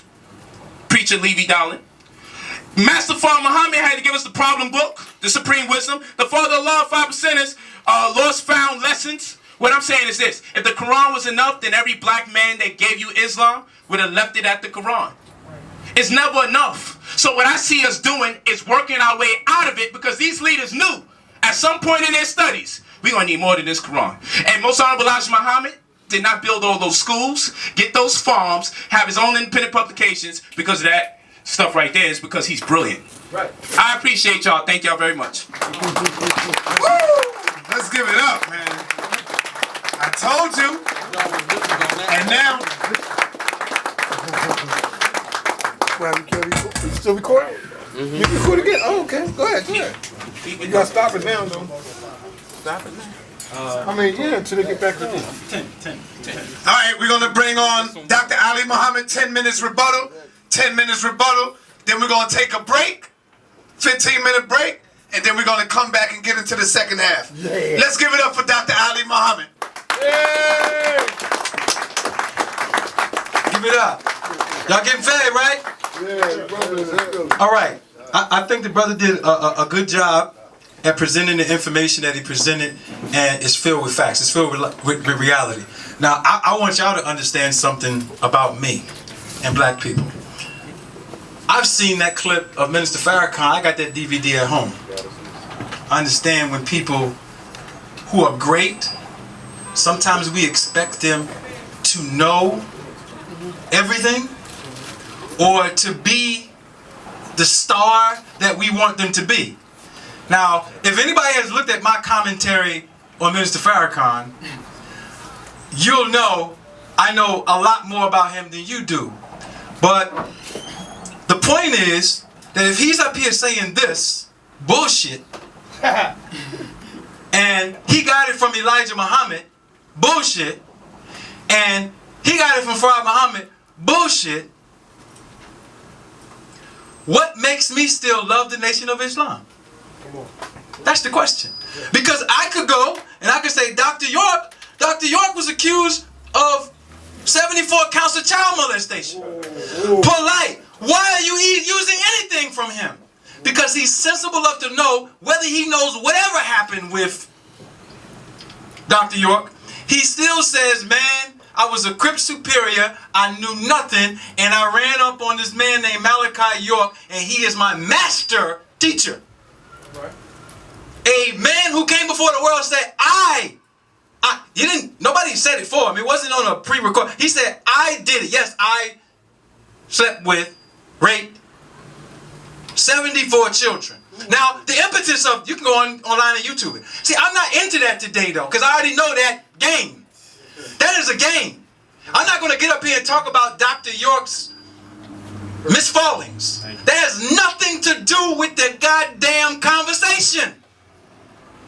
If Dr. York is crazy as hell and he did something good for this brother, I'm going to settle on the best part of the planet and say, yeah, he woke him up. The nigga might be crazy, but he woke him up. If it's shit that's in the Nation of Islam doctrine and me being an FOI, knowing that shit is crazy, it doesn't dismiss my love as a young soldier coming from where I came from to appreciate the parts that developed me. It's called a sane mind, man. So let's not distract away from the real conversation.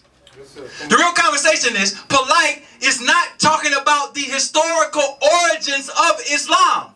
He talked about the second part, which is good. Now watch the technique. He talked about what we are calling Islam today and its impact on indigenous people. And he showed a whole bunch of stuff. And he went to the corpus of the text. He showed you 3 different translations. He showed you no Arabic. He showed you no etymology. He showed you no word breakdown for the word that was a slave. And he doesn't know that those 3 additions from Pickthall, Yusuf Ali, and Shakir, who go over Surah 3350, the part where it has prisoners of war, it should have the words in Arabic for prisoners of war. It's not there. I will be able to prove that. The beautiful part about this is I already got a book on all these points because I know. And it's not to defend Islam, per se. It is to show you how shrewd white people are and you are a step fucking behind. So now, let me explain something to you about Ali Muhammad. You can throw all these motherfucking books in the trash. However, my people are in these goddamn books. I have to talk about them with precise information. That's where they buried at. What you want me to talk about? Oh, I want to talk about, let's get this money. Yeah, we can talk about get this money, but you a goddamn pale Arab affiliate, nigga. You Judas waiting to happen. You a Pan-Africanist. You all into your African history. You all into, nigga, you into white people's history. So, when we look at Polight's argument, the argument on the historical origins of Islam, here's what I want Polight to do. I want for him to address the actual people in the debate. You don't have to do it now because it's a pre. With sources. He said Muhammad was born in 632 and he did 610. Where did you get that information, brother? What's the source? Oh, Ali doesn't agree with the hadiths. Why?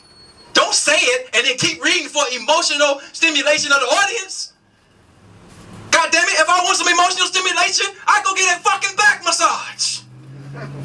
Or something lovely from my family and I want to come in here and know exactly what the hell happened, man. And our people have been done wrong by a bunch of niggas in every camp. We know that already. Why you gotta do a whole lecture presenting it real smooth? To be anti-Islamic or anti-anything. You have to explain the historical origins of Islam. Now, I qualified each point. The qualification was, I have to tell you that Islam is black because some of you don't know that. I wasn't using that as an impetus to say, because it was black, it's good for us. No, I just want to get that lie out before I go to the next lie. But this brother, as brilliant as he is, I have to show you, I have to say it, he's a great two-stepper. Y'all want to dance to him? Got some music? How is he doing it? He's using emotional flair. The slave trade. Is he going to go and talk about his ancestors? According to him, he's from Nigerian bloodlines. Is he going to go and show the Oyo ancestors who went into Futo Jalan and took Muslims with the Portuguese and put their ass on slave ships? Is he going to show that? Why? Why is he not going to show that? Because Islam has to be the bad stepchild. Niggas sold niggas everywhere when they started following white doctrines. Show me the original etymology of the word slave in the Quran. Abid. Show me where the word first appears. Show me the context in which it was used and how it drifted to be used for something else and who changed it. You have to show me these things. I know niggas didn't toe up history. Listen, the history of Zanzibar is the worst history that we know of on the planet. But what were they feeding from? Were they feeding from the source material of Islamic doctrine? Or were they feeding from defeated texts like we have today where niggas in black power, but they'll fuck your wife, but they're in the matter? All right, excuse me, I'm sorry. Oh, I'm sorry, excuse me, baby. But you see what I'm saying to you?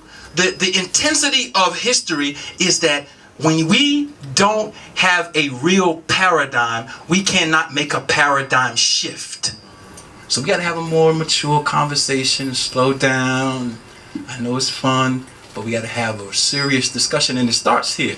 So I thank my brother for doing a wonderful job, but when we get in that ring, people, they're not the same. You just can't hype them up. You have to show the sources.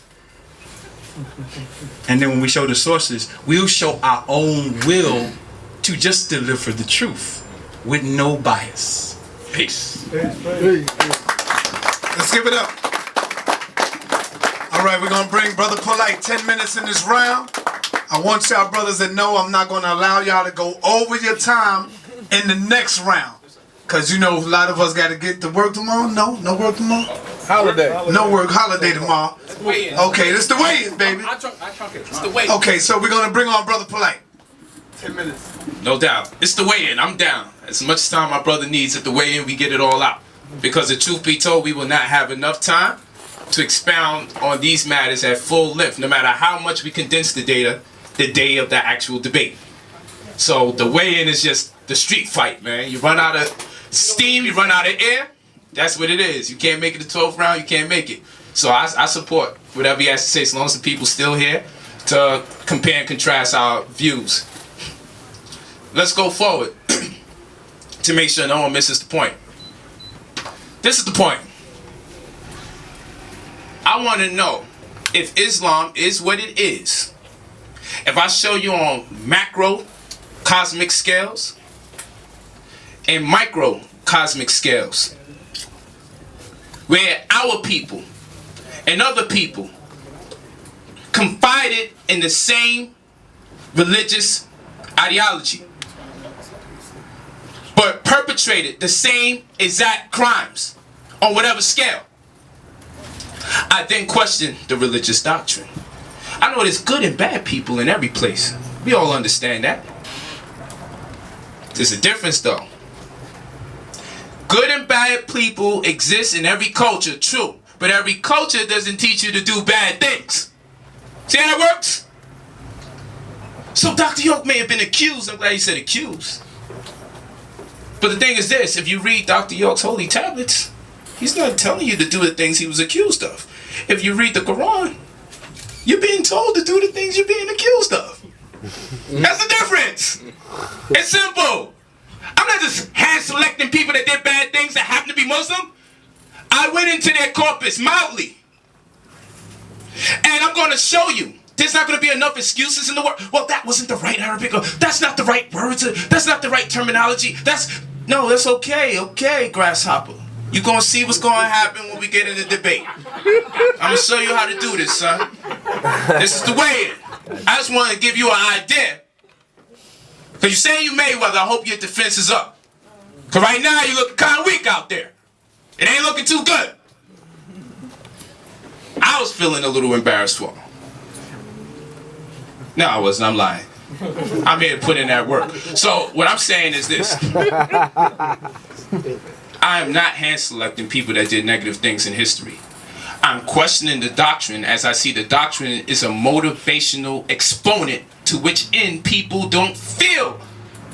They may suffer the consequence of guilt from their actions because they've already been redeemed by way of the religious doctrine that they're making subscriptions to. So I am exactly on point. And when we say we study in history, Mr. Muhammad, I don't have to go 10,000 years. If it happened yesterday, it's part of history.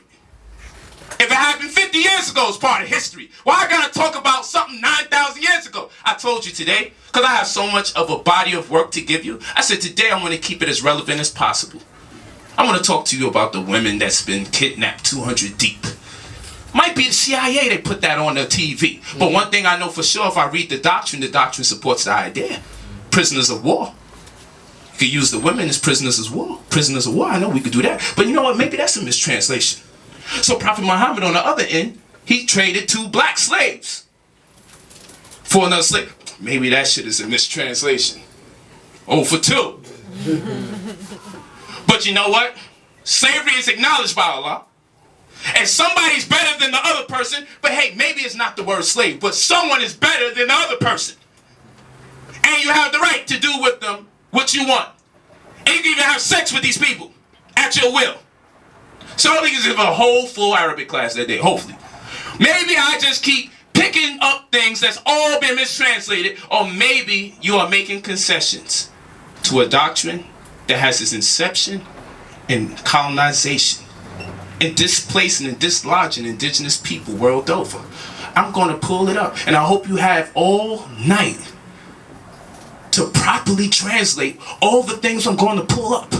And yo, me too. I'm going to pull up some things in Arabic too. I'm going to do that for you. It's going to be fun. Because I want to see how long this game is going to go on. I'm telling you, it doesn't really say that. I'm telling you, it really doesn't say that. I'm telling you, that wasn't right. We're going to see how many times this is going to happen until he says, shit. No, listen to this. We want to hear him say shit. We're going to wait until he says it. That's how deep I'm going to dig. Because if you think this is what my presentation is going to be about, I just wanted to get this off my chest. The debate is a whole nother story. I wanted to make sure I can get these things off my chest because I have the right reason to be mad. And if you say you come from the Nation of Islam, and we say that this is the guy who succeeded Most Honorable Elijah Muhammad, whether he was appointed or not, he just pulled things together, whatever the case may be. And I know if I go into those lessons, I'm going to see what Most Honorable Elijah Muhammad had to say. I know if I dig into those lessons, I know how nappy hair came about. I know if I walk across some branches and my shit keep hitting the branches because I lived in the jungle as a nigga, my shit got kinky. What Farrakhan said was a mild approach to the original doctrine and original lessons. It's a mild approach. So I gotta look at my wife and I gotta tell my daughter, you know where mommy got her nappy hair from? But you see, this is a brand of Islam. I told you I'm gonna run through several different Islams. So if you don't agree with that one, it's okay. If you don't agree with the more science symbol, it's okay. But I'm gonna run through them all so you can't escape. That's my point. And I'm here to not only teach my brother that day, And I know he would definitely teach me something that day. No ego intended. But I have a lot that I have to share and express. And what my point is with our people is, you got to learn to let some things go. Things have their time. That's what I'm saying. It has their time. I'm not telling you get rid of all the fundamental values that made you a better person. And you find good things in there, take it and let it build you up. But there's a point where we become more religious than we become sensible. Most Honorable Elijah Muhammad did create 50+ schools. Powerful. Independent publications. Powerful. Had his own import and export. Powerful. But what are we doing today? You know why? Because we're leaning more towards the religion than we're leaning towards his genius. Dr. York owned both sides of the street, 8 blocks down, had his own pizza shop, had his own movie house, gave everybody who came in the community a place to live, took us up to Jezza Abra, then took us to 404 Shadydale Road, Eatonton, Georgia, 476 acres of land. Built pyramids, said, man, the Arabs is over there, we gotta pay them to see our own ancestors stuff. I built my own. Niggas was like, that shit ain't made of granite and low stone, that ain't the real pyramids. He said, nigga, I'm not paying them to tribute my ancestors. We gonna make our own pyramids here. God in the flesh. But where was that in Islam? No, those are the things we forget about. We get on the religious doctrine and we don't learn the real estate. We get on the religious doctrine and we don't learn how to create our own independent publications. We get on the religious doctrine and we don't learn the agriculture. But where did all that other information come from? And Noble Drew Ali teaching us the law. That wasn't really part of Islam. And we can say Islam teaches you some element of the... No, listen, what Noble Drew Ali did was out of his own black consciousness. With the exception of the shit that came out the Courier Gospel. You know what I'm saying? That came out of his own black consciousness. Alright? What Dr. York did came out of his own black consciousness. What Most Honorable Elijah Muhammad did came out of his own black consciousness. That's the part that I say, you know what? If they said they came in the name of Islam, I give them the pass. Who am I to act like those things aren't responsible for the reason why I'm here today? I support them. But no, I will not attribute it to Islam. I would attribute it to black people. That's who gets the credit. That's who gets the credit. The religious stuff, I'm going to show you what our brothers and sisters are learning there. And I want you to ask the brothers and sisters that subscribe to the Hadith. Is that one of them? You know them. Noble Drew Ali said, the Prophet said, you know, the Prophet said, you don't acknowledge Islam, you don't know what it is. Because it's yours. That's why you don't recognize it. Noble Drew Ali said, Noble Drew Ali said, what the hell did Allah say? But you see, I guess we really didn't need it. I guess it was just a catalyst. I'm just saying, you got to think about the day and time when we got this information. We were oppressed by Christians. When we got into the churches, they burned it down. We couldn't even read. Literacy was at an all-time low. Damn it, the only black man that could read within a certain miles radius might as well be God. Even if he had straight hair and a pointy nose and thin lips.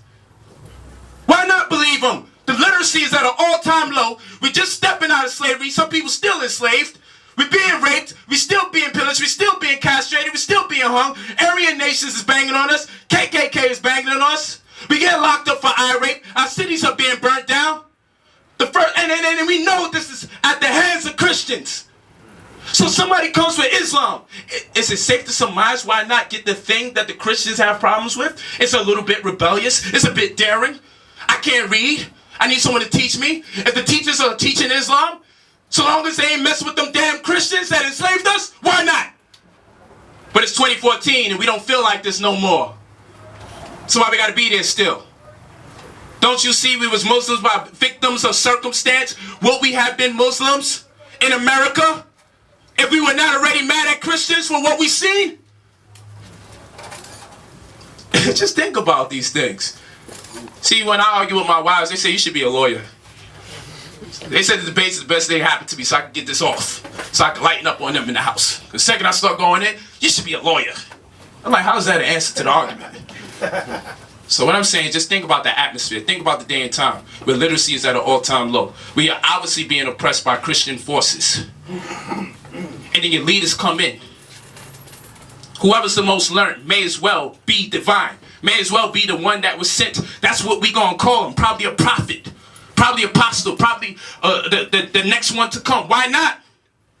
Ain't none of us got the time to read these books or go on Google and check things out and translate it for ourselves. But today is 2014. We can't fall for that no more. If you're still following one person blindly, you're nuts. I appreciate y'all for listening. All right, let's give it up. Hold on, family. We're going to take a 15-minute break. How many of you need 15 minutes or 10 minutes? 10-minute break. Make sure you support the Black and Nobel. That's why we here. We got good food over here. All right? Go ahead. We got Brother Polight over here with his books. Dr. Ali Muhammad got some material over here. 10-minute break, family.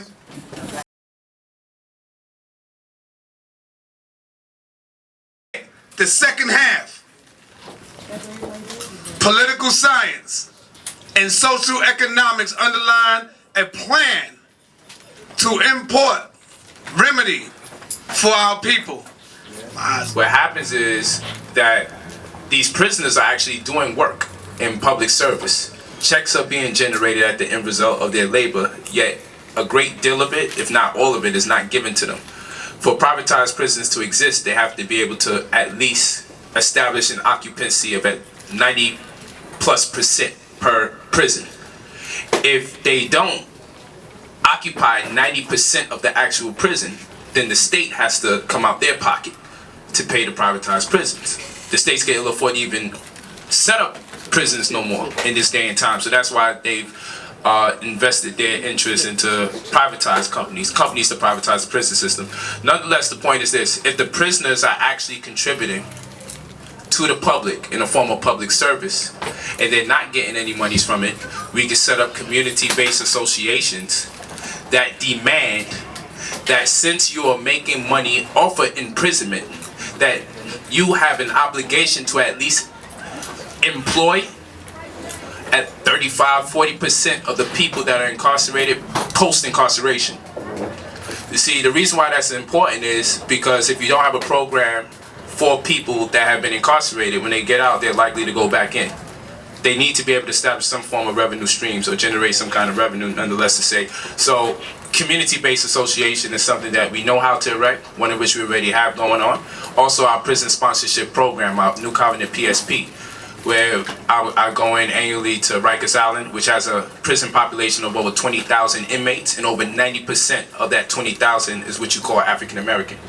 We also have San Quentin and also Orange County Prison that's in California.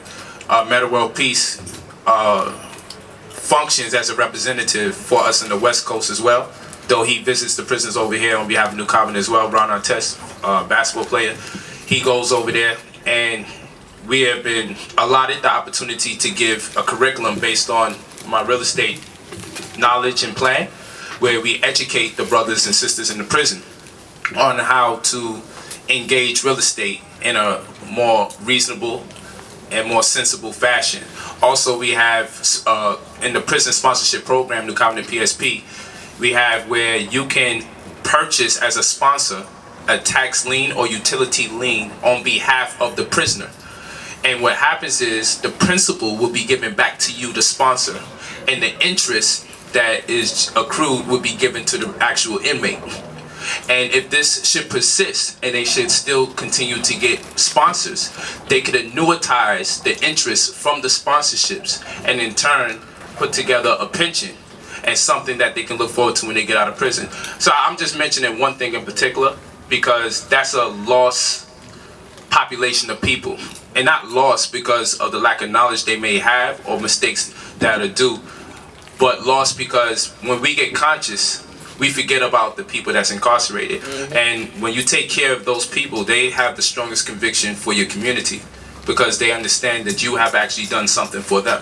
That's how everybody is. When Red Cross drops down sandwiches to somebody, the people who eat say, man, you know, how did you come here to help us? And they say, Jesus Christ. And the next thing you know, you got millions of Africans worshiping the white Jesus, all because of sandwiches. So in the same sense, we not only want to help our people because they need the help, but we want to show them why they should help us in the same instance. So that's a lost population of people in our community. I don't want to be long and overdrawn because I know there's other questions, so I just homed in on one particular thing, which is what we're doing of recent, which is the prison sponsorship programs. Good, thank you. I'll be brief as well, but I like to lay the premise because the question that was asked is what kinds of programs can we provide to uplift our people?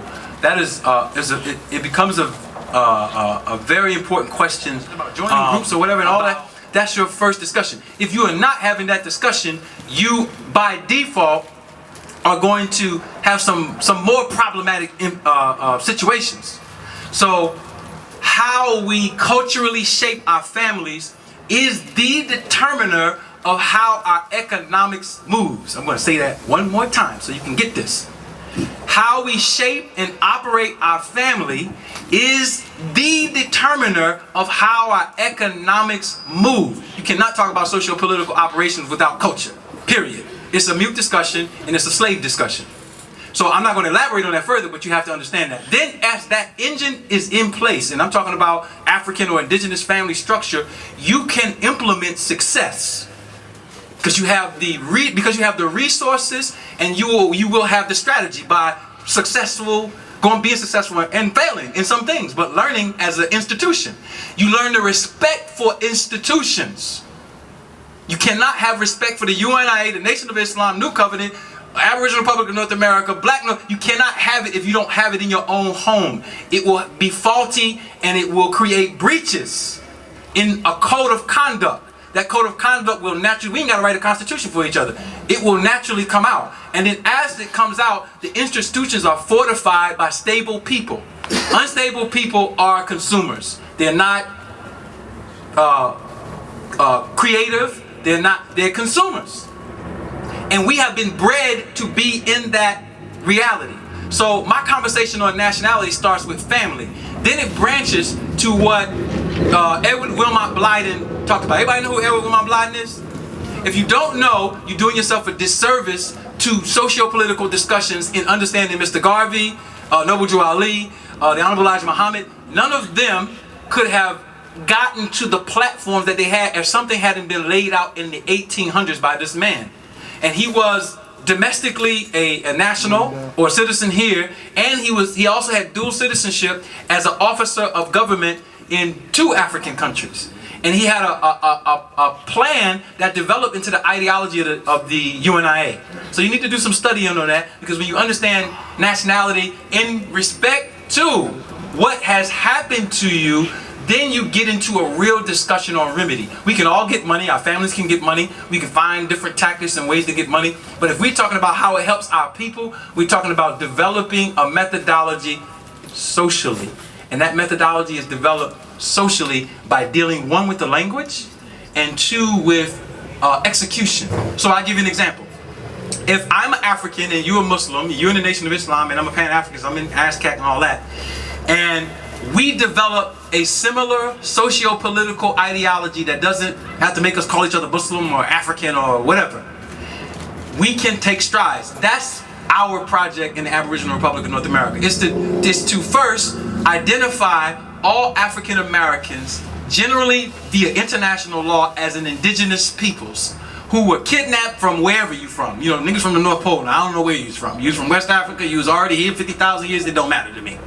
Whatever. You an indigenous people who suffered 2 crimes that are crimes of international law: denationalization and genocide. And you have never dealt with it socio-politically on an international scale. The closest that came was Malcolm X, and he got assassinated. That was the closest groups that actually went to that level. So we have to approach that as a people who just admit somebody enslaved us, we lost our identity, and within the bounds of common law and international law, we are indigenous peoples. Ifa indigenous, Moorish indigenous, whatever. Once that is laid down, you have the pretext to operate your community on the grounds of human rights versus civil rights. And I know that word human gets played around. It means I'm not getting into that. I'm getting into how to lay the pretext and using a similar language, even if we are not in the same organizations, institutions, nations, or whatever you are. Once you do that, we have models to help you in 12 areas. Defense and intelligence. Brothers need work. Security. Everything. Muslims, terrorists, whatever. Security companies are a way to get immediate work. And everybody wants professional black people to secure them. If you're in security business, you understand why that's there. That's a sociological phenomenon. So defense and intelligence security. The second issue is economics and engineering. you can't build wealth without real estate, and you can't build wealth without knowing how to construct things. So we have to have those elements. Now I'm abbreviating this because in the next question I might be able to elaborate on each one of these points. So I'm gonna go through these and then be done. Socio-political diplomacy. How does your institution interface with other people? Based on national principles or community principles or wherever you are. What is the structural dynamic? All right. Fourth, community, action, and family. How are you using your family? If y'all want to get into voting and all that, I ain't got no problem with that for real. Y'all can do all that, but I don't see a means to it because politicians are bought. So if you don't have no money, why are you talking to politicians? It's a waste of time. You're either going to buy them or you're going to leave them alone. Because if you can't buy them, they don't bow to you. That's why black people have more politicians than anybody, and they don't do sugar honey iced tea. Because you can't buy them. Or you don't know you're supposed to buy them. And that sounds real crazy. All right, brother. Thank you. Thank you. Everybody understand that? Yes, sir. All right. Long-winded, man. I'll come back to it. Go ahead, bro. You know, a lot of our brothers and sisters out there say, why y'all never talk about solutions? I always say y'all be missing it because Dr. Ali Muhammad never give a lecture without bringing in solutions. The same with Brother Polight. He never does a lecture. You could go to any one of these brothers' tapes and you will see and you will find that these brothers always deal with solutions before that video is over. I always say, y'all ain't gonna follow the solutions anyway. You know what I'm saying? We give solutions all the time. Our people just not gonna listen and follow it, and they want to come up with something anyway. Some of them, not all of us. I ain't talking about you in here. Alright? Okay, the second question. How many of y'all got any questions? Y'all should get y'all questions ready. The second question for you, Dr. Ali Muhammad. Don't be long-winded with this, because you know we got to get out of here, man.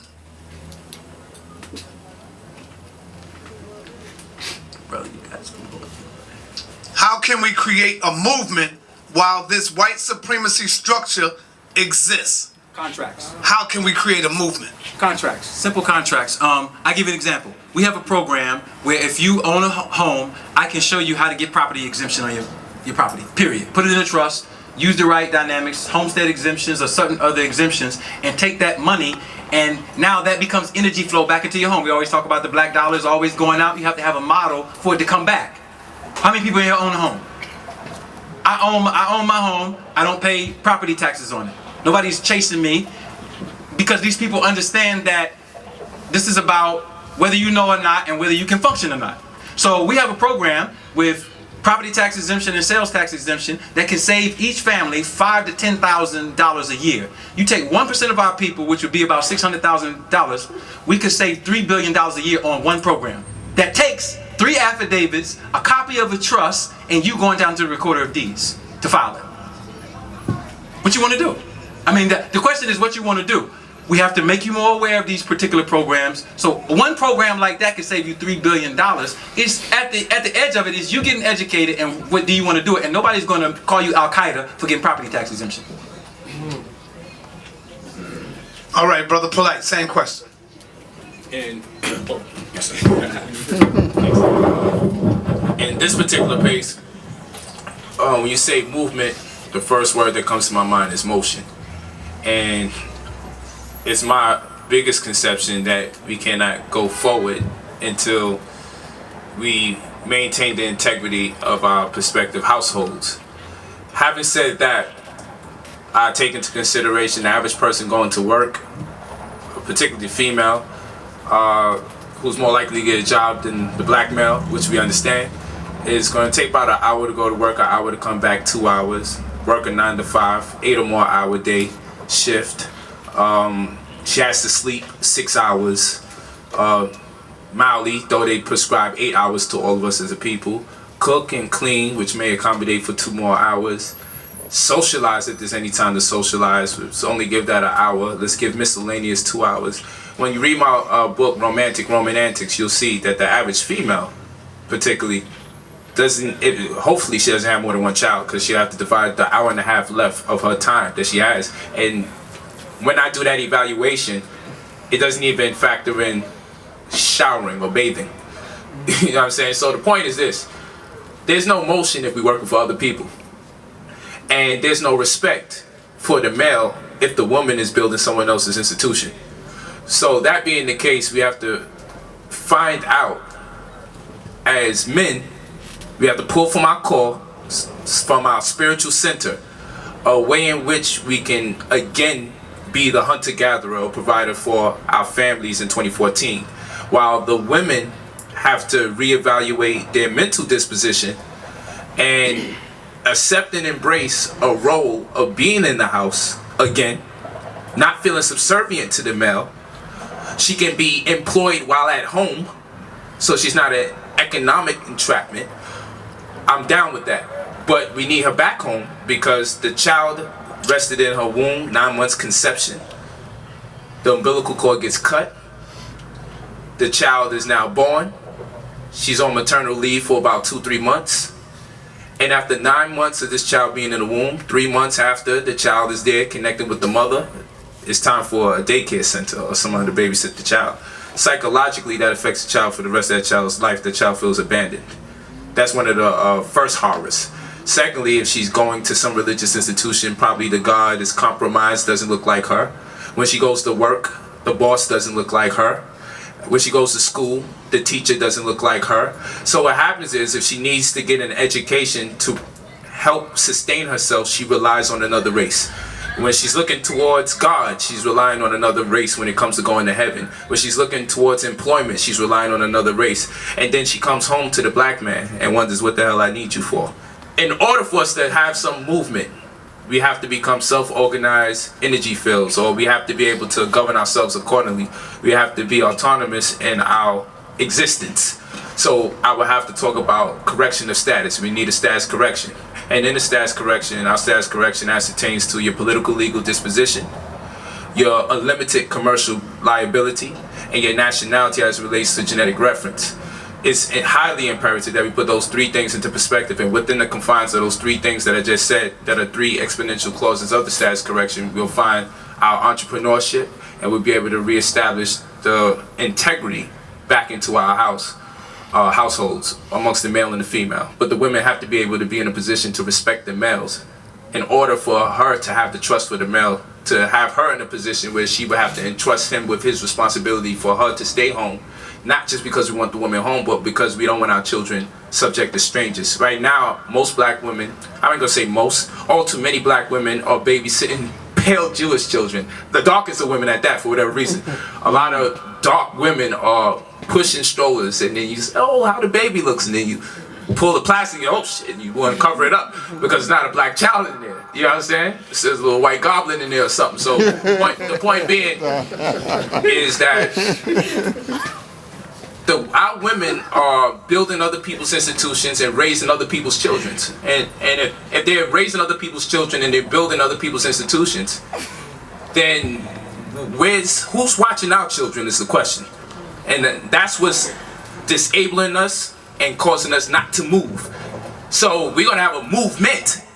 There's not going to be any motion until we find a way to get the women back into the house and find a way to get the brothers back into entrepreneurship. I thank you both, but this does not mean to economically entrap the woman. We just got to get her the stay-at-home job. So in the event something happens to the brother, she can still keep the movement going. Thank you. All right, brother. Our people in the conscious community, quote unquote, the conscious community, we always say, why are we tracing this white man's money? Why are we trying to make the white man's money? We need to give him back his money. I ask you, Dr. Ali Muhammad, is there a way that we can create our own money? That might sound crazy to a lot of people, but can we create our own money? Absolutely. Can y'all hear me? Okay, absolutely. Two basic methodologies. You need some type of domestic investment institution here to get the collateral, whether it's other notes, properties, metals, or whatever. And or a much better idea is to establish a bank in another country that is a proponent or supports the ideology that the Holocaust that we suffered deserves some basic self-administered reparations. So if we had the investors, we could take it into places that have much more wealth than are domestically here. And there are nations in Africa, maybe about 3 that have a core place where we could do that. But in order to get there, you got to go back to square A.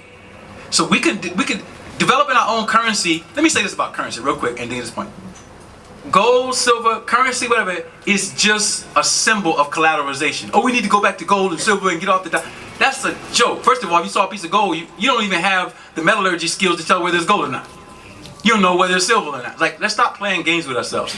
This is about how much wealth do we have, where we are willing to invest it as a group. You get a group together, it has collateral, it can create its own currency internationally, and the best methodology I think is to find a country that's suitable to have that bank there so that you branch from a jurisdiction, even if you bring it here or to any other country, it becomes a international development bank or some type of institution. If we had 10,000 people that put up $10,000 worth of collateralized value, it could just be a lien on their home or something that we developed, and took that small amount of money, this is a small amount of money, we could create an institution like tomorrow. We have our own investment currency in honor. It was a small project, but it's called an Aboriginal unit, and we used it to do certain things in projects, but it's domestic, it's inside of our operation. We don't pass it out because we don't have the influence yet. But creating money is about getting people together, and if you get people together, you can create it. Yes, we can create our own currency. There are simplified ways in which you can do it right now. We may not have had the cognition, or cognizance I should say, to know what exactly currency is. We may have disassociated ourselves from the actuality that we can create our own currency. In most people's minds, we conceive that we will be incarcerated for committing an act of fraud or for counterfeiting. But when you look at an instrument, a mortgage note, when you look at currency, a mortgage note is a form of currency. Okay, it's a debt obligation. Okay, if there's a security interest in someone's favor, and there's an instrument that identifies the relationship amongst the creditor and the debtor, in many respects, that particular instrument would in fact be a form of currency. Creating currency is not the issue really at hand, though I understand the direction of the question. You could get a debt instrument backed by hard assets via recessionary proof assets, and that in itself would be a form of currency. I'll give you an example. If you get in the stats correction, you get a precious metals refinery account. It's part of one of the points, important too. You get a precious metals refinery account. Why? Because those type of metals are recessionary proof. No matter what takes place with the market, you can rely on those recessionary proof assets. Now, if you were to pledge that recessionary proof asset on an instrument to identify its value or its worth, you in turn have a form of currency that can be borrowed against. So creating currency isn't too big an issue. In New Covenant, we have coins with my face on it. It's worth something. It's worth actual gold because we have an actual mining concession in Ghana. All right, and we just put the mint on it. That's currency. Ain't nobody gonna lock me up because my face is on currency. You understand what I'm saying? Because it's actual gold. It's what people do politically in the way in which they convene that makes the currency resonate, and it impacts the world internationally. That's the part that we have to get into. So making currency isn't really an issue. We can see it on paper. We can see it on coinage present day. We can actually do that, and we can confide in that, and no one will stop it, because once you're dealing with recessionary proof assets, no one's going to turn around and say it doesn't have no value. And when you pledge it as collateral, or you just simply identify the value of that particular instrument, simply said, that's currency. It's what we do politically. It's how we convene politically. It's how we use it internationally. That's where currency is most impactful. That's a part of currency that we should really engage in. At the debate, will y'all both be using a PowerPoint presentation to show the people this? Oh, yeah, definitely. Okay. Last question, and then I'm going to open up the floor for the people. Can we use our race to liberate us as a people? Can we use our race to liberate us as a people? Our race represents liberation. Man, listen. If you're living on this orb, all right, and you come from the genetic stock that you come from, first of all, you're always going to be here. Yes, the nappy head nigga ain't never leaving. All right? So you, by default, besides the earth itself, are the greatest resource. It's the self-recognition and the levels of self-recognition of who and what you are that turns on the power. We got 10,000 years of history, 20,000, 5 years ago. We see it. We know it. The world can't run without you. But you can run without the rest of the world because you did it before. Like, it's a simple equation. So, I'm going to say it. To be black is to be the best, potentially. What you do with that potential best is your own work. But we need a cultural and socio-political framework to create the environment to generate it out. And that comes from you accepting your role and your power as a creator. You always want to be the created. That means you're a product of someone else. It is not stafallah to call yourself a creator. Because you keep creating problems for yourselves and you complain about them. No. Like, put ourselves in the right role, in the right framework, and work from that framework that is innately ours. You're the best. So our race is liberation. We have liberated everybody else. You're making everybody rich by being a dummy. So make yourself wealthy by just being yourself. All right. Oh, you ain't answering. Yeah. Okay. Can we use our race to liberate us? Right, correct. On the subject matter of race, if we go from a legal standpoint or disposition, if you go into Black's Laws Dictionary, one of the definitions you would find, I'm going to paraphrase, but I know I got it pretty much on the nail, a certain portion of it. One of the qualifications for race is to be able to identify a previous condition of servitude. That is one of the components legally to establish yourself as a race. In order for us to be a race, we would have to, in other words, agree to our story. And that's what we're doing with these debates. We're weaving through the good and the bad, the pros, the cons, the facts, the fictions, what scholars may have embellished on. We need to do that. That's why these debates are actually very good, because if the two people presenting are putting in serious work, serious scholarship, then we'll be able to extrapolate from what their findings are and really be able to get to the core of the story. Because you can't be a race, according to the legal definition, unless you're able to identify your previous condition of servitude, which makes plenty of sense. Because how could we be a race if we're arguing over if we're Hebrew Israelites, if we're Muslims, if we're not that, we're Christians, no, we're not the Democrats, we're Republicans. You know, a group of people. You can't be a community unless there's a common union of community. See what I'm saying? Common union, community. A communion would not allude to several different churches, mosques, and synagogues in the same place of people with the same ethnicity, geographical locale. That's not a race.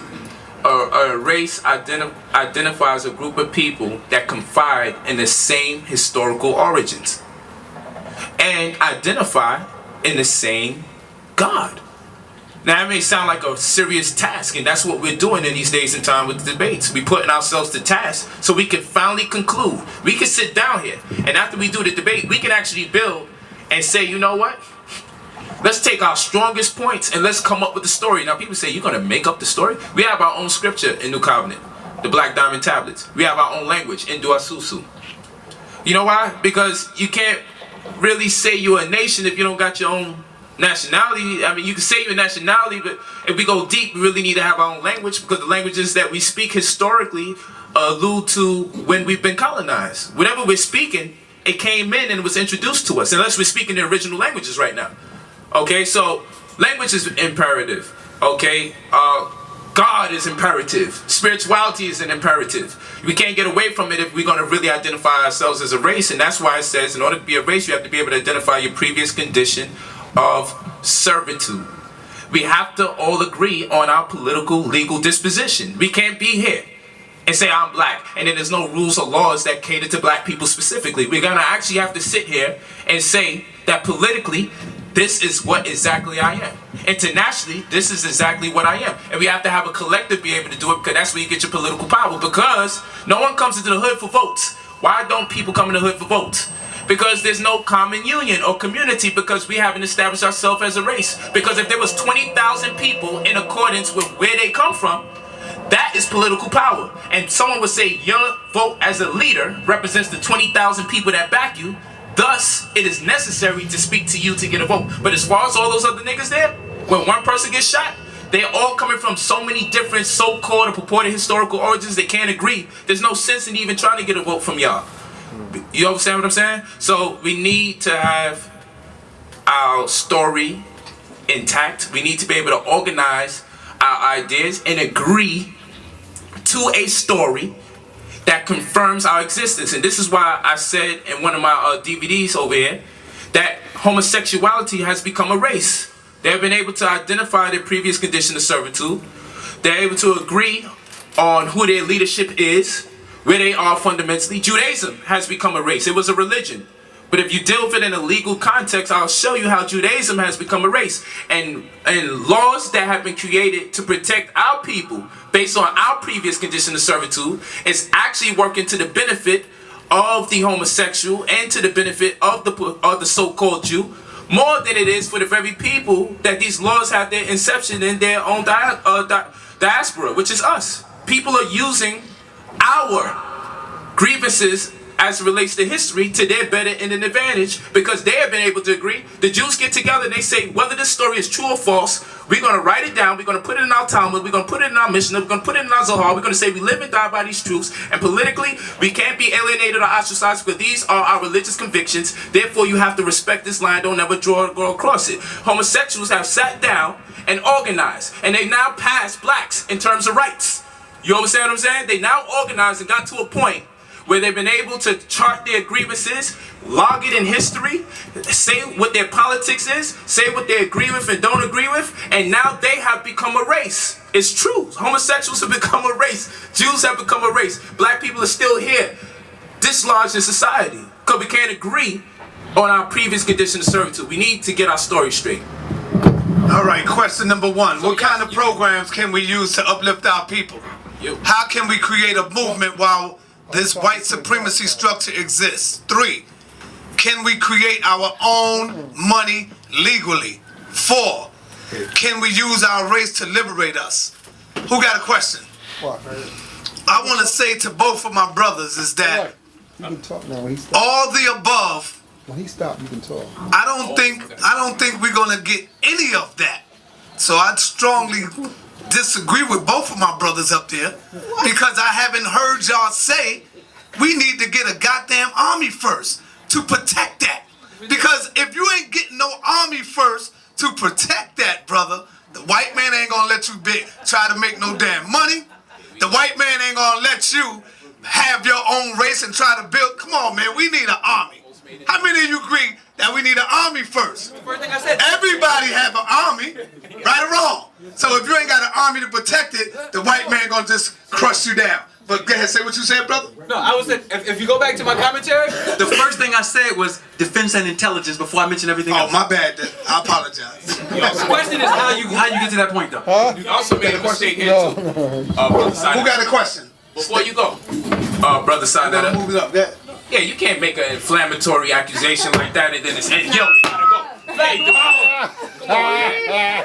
You gonna throw your little 2 cents in there and slam us? Listen, when I said status correction, I said we have to, the status correction ascertains to your political legal disposition, your limited commercial capacity, the way in which you engage in commerce as a people. We don't think about it like that. We think, this is how I spend my money. There's a way that cultures spend money. They have a gross domestic product. If you think about a Jew, you think about accountants. You think about landlords. You think about an Arab, you think about someone who's controlling the gas. If you think about fruit and vegetables, you think about the Korean stand. We think about black people, what is our gross domestic product?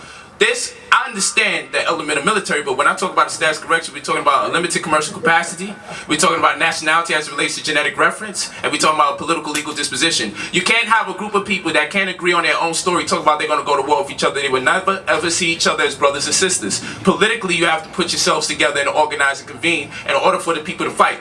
Black people are mad that they're being body slammed by the police and undergoing police brutality all the time, but because they have their politics out of order, because they don't know the manner in which they should engage in commerce, all those other problems supersede military because militaries are funded.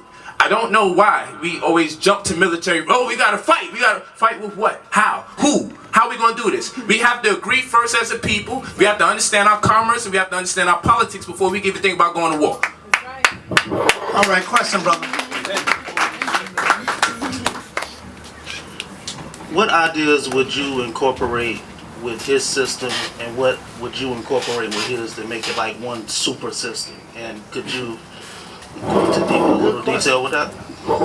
The one thing that I just heard, which I didn't know, is the accessing of the nationals or the members of New Covenant to accessing hard coinage as a methodology, and that hard coinage being in a foreign country.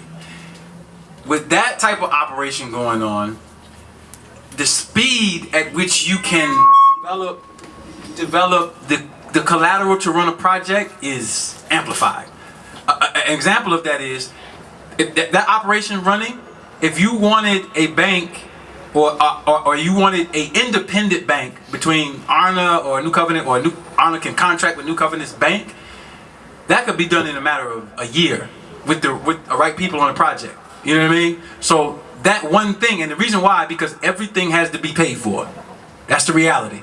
So all of the dimensions, you need a group of people who can create the financial institution that can service projects, programs, whatever you're going to do it. And right now, it should be in a foreign country. And the reason why I'm saying it's being a foreign country is because of the socio-political ramifications of going complete. The Nation of Islam had its own bank, but it was a bank under the Federal Reserve. Okay? Which is smart. They had the guaranteed bank and they had buku money in it. And it allowed, once they got the bank, they could collateralize all the other assets to get an airport, to get airplanes, to do the shipping industry. Everything was paid for. They make everybody work double and triple overtime. So when I hear projections like that, it's sensible to say it piques interest, and with further investigation, if we were to run some of the themes of our communities concurrent, those are the type of things idealistically, until I learn more, that we would be more interested in because of the projection of what it's saving, which means we already have it in the first place. Question, anybody? Are they gonna come up and ask? Yeah, people way in the back. Yeah, they probably should come up. Yeah, come up. Come up if y'all got the questions, brothers. I know You we can got stay there. brothers. All right, Stay. Come on down. Okay, brothers, how y'all doing? Good, brother. You did an awesome job. My one question though is, I only met you guys on the internet and so forth as I started doing my own studies. But one of the biggest guys that I always see on the internet is Dr. Claude Anderson with Powernomics. And I was hoping that, maybe one day we might be able to have another Bandon conference like they had back in the day, where all the power structures, where people with some organizations can get together without the European, right? Put aside our differences and find out how we can develop black Wall Streets in every major city in America. And I really believe it can happen with some great minds like you guys. What do you think we would need to be able to do Black Wall Street in Philadelphia? Good question. Good question.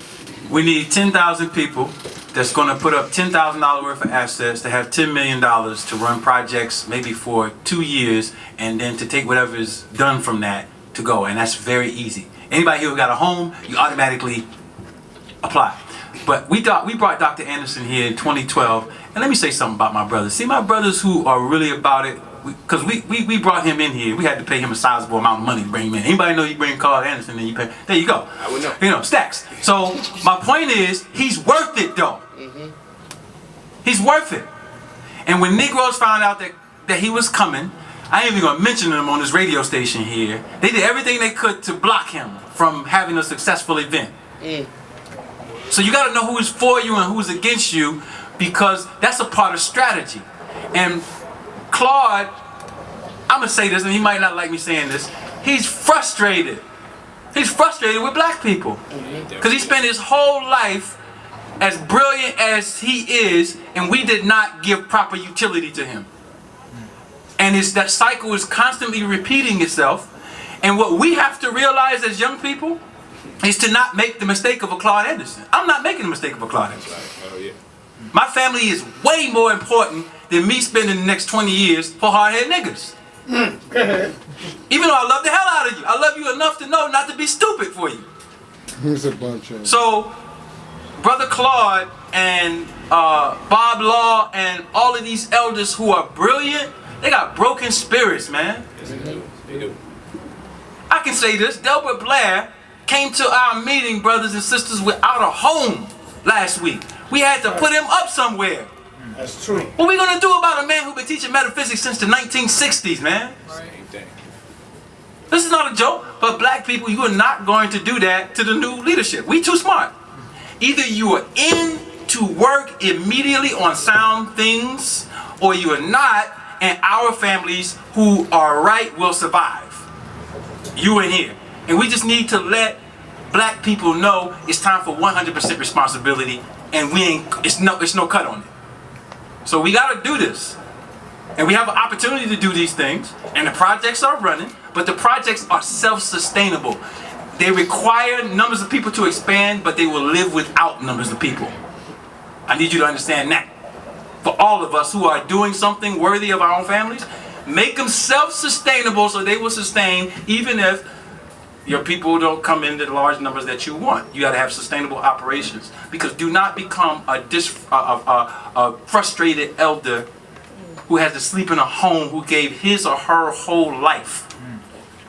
Empress Tierra Verdiasi just died a few months ago. Gave her whole life to bring the indigenous paradigm, and niggas left her in a home. Her own, let me stop. Her own family members. Dr. Ben right now, man. So, this is real rap. These conversations and these debates, we go home and we do this research and we are passionate about it. We throw blows at each other. But at the end of the day, we are not going to repeat the cycles of history. That, if anything is going to be said between Brother Ali and Brother Polight, that is going to be, we represent not making the same mistake. Yeah, right. That's over. And anybody who want to roll with us, we rolling with that. So, I share the same sentiment, so I won't have to go too far. It's interesting the path that we take, because we brought in Brother Claude Anderson about a year and a half ago. We did have to bring the bucks, and what resonated within me was reminiscent to that of his same perception that the brother had a broken spirit. He was teaching, but he sounded more mad at the blacks he was teaching than he sounded like optimistic that someone was going to listen to him after the fact. And we only talking about the assistant or former assistant secretary of the Department of Commerce here, which I read all his books. Very powerful, very enlightening, very inspiring. Of course, got a revolutionary mind, so I would always have my modifications to it, but that's because it's 2014 and the book came out years prior. I would also say that with Double Blair, you know, we gave him housing for over a week, just up recently for the UFO conference. As we know, we're working to help the brother out without putting all his business out. But it's just interesting the paths that we take, because that just took place. So, in regards to setting up another Black Wall Street, I hate to sound redundant, but that's the way we learn. And I would have to say status correction, which when we say it in our particular case, we're talking about a political, ascertaining to your political, legal disposition as individuals, and then identifying the fact that there's a collective of people that I confide in the same political, legal disposition. Likewise, your unlimited capacity as it relates to commerce, and then your genetic reference as it relates to nationality. Those three things are exponential to what we call the status correction. There would be no Black Wall Street again if we don't understand our own politics in the manner in which we engage in commerce. We just can't. I hate to say can't, but I just don't understand how we're going to have a Black Wall Street if we don't identify the manner in which we engage in commerce. You know, if we don't know our politics, if we don't know what we stand for, if we don't know the rights that you can violate or can't violate, or who can be our peers and under what conditions, terms, or circumstances, if we don't even have someone we can go to resolve our own issues amongst ourselves, if we don't even have that in the workings, Black Wall Street is a projection that won't take place in our lifetime. I'm not saying it's not going to happen. I'm saying we have to get our politics right and our commerce right. We have to correct our status. And I told you what we mean by it when we say it, because you have different filaments and persuasions and identifications for it.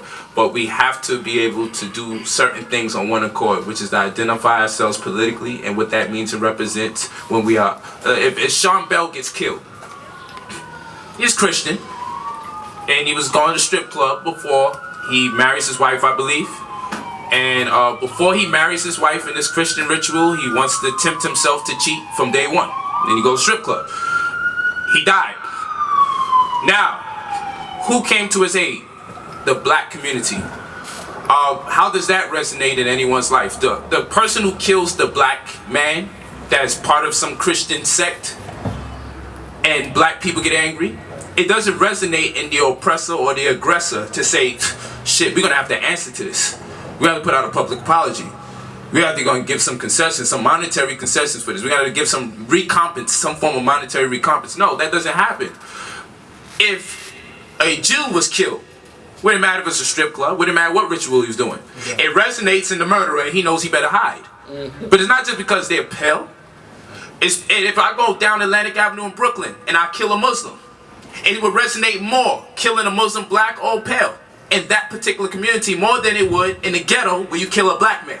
Because there's no organization, there's no political disposition that resonates in the aggressor that says, I'm going to have to pay for this because these people live by a certain edict and they demand under these type of circumstances, this is how we will be recompensed. If you don't put that down on paper and it's not there as a collective for everyone to bear witness to say there's 10, 15, 20, 30,000 people who believe or have the same political legal disposition and conviction, then there's no reason to be afraid when you are alienated or ostracized legally. Why would anyone care what happens to you if they know it only happened to you? And people that look like you will only be angry but not know how to truly respond. There's no effect to that. So we have to access the means justified extremes. So yes, we can have the Black Wall Street, but are people willing to engage politically and engage commercially in a dialogue that is not only uplifting, but will raise your cognition to which end you will say, I'm going to conform and I'm going to confide. So therefore you are not standing one and alone as a so-called black man or black woman. Something happens to you and you're just looking for other black men and black women that are also lost or displaced in society. They're probably very brilliant people, but lost in the sense that they don't represent a collection of people. There's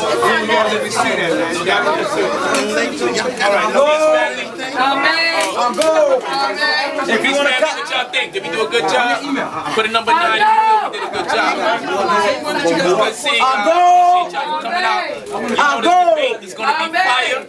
We're enjoying it. You hear them going in. It's about to make it rain right now. If you want a copy of tonight's, it's in the front. It's at the desk. You did a good job of tonight, you know that. But if you're feeling it, right tell everybody it was a great debate. And you know it's fire, and you've never seen a weigh-in with this much conviction. So if you're feeling this way, and imagine what you're going to see. Just don't be hating on your brothers, man. This is what we do. This was our idea to bring it to our people, man. For free. Free. All right? You got it for free. This is what we do. Support that debate. That's my baby girl. Dynamite debate. Thanks, man. Tadu, to the family out there, New Covenant. Tadu. Iluvu, Gumya. Y'all know what it is. It's our language. Peace. I'm glad y'all enjoyed it, man. You're taking this debate up to a whole nother level right now. DVDs running for about historical 20 seconds. That's all over. That's what's up. That's what's up. I'm glad y'all really appreciated it and had a lot of fun.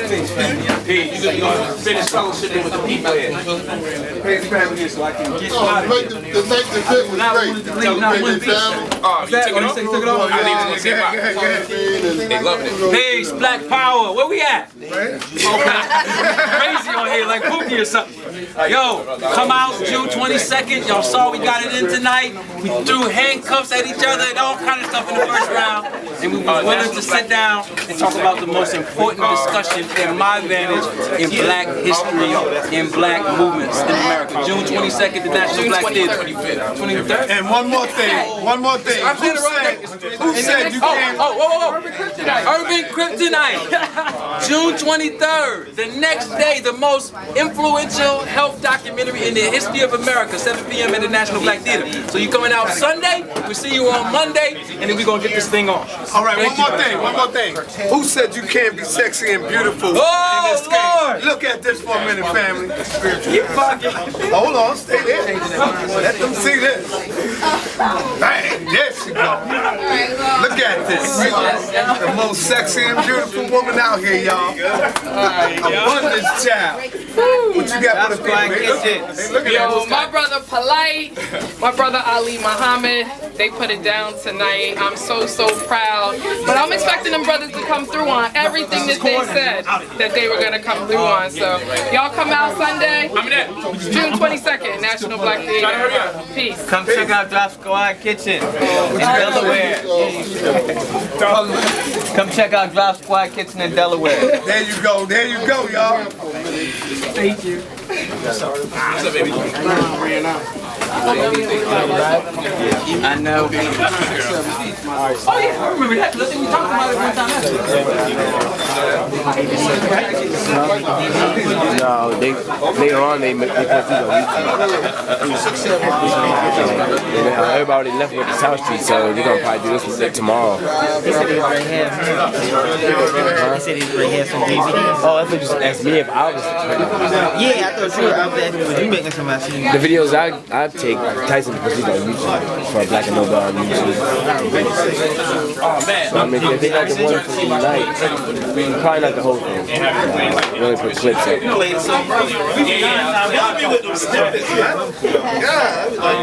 I'm gonna come with the mix.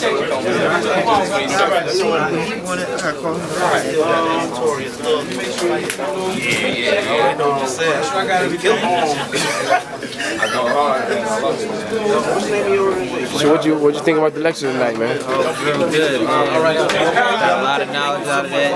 Everything, informational. Waiting for the debate. Alright. Right down here, Black and Nobel. You know, more information is that. Where you coming from out here today, man? Coastville, Pennsylvania. Yeah. What's up? You want to say something? Hey, peace. This was real uplifting. It was real emotional. We all leaving on a positive note. Peace.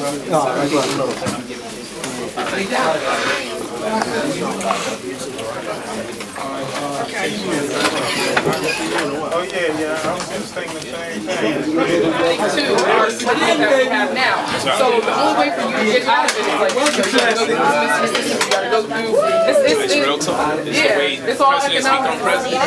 Gotta be in the sorority. Gotta be able to take a The thing about our sorority is that we're all businesswomen. Like you can't come in unless you own a business, unless you're doing something, and then you have to take your godly ability to master everything and teach that to a sister in the girls' society. Like that's it. That's your mentor. So I'm working with sisters. I teach all the food stuff because I'm like, let me just stay in my lane. Somebody else works on photography or graphic design, whatever the case may be. That's it. I mean, that's our little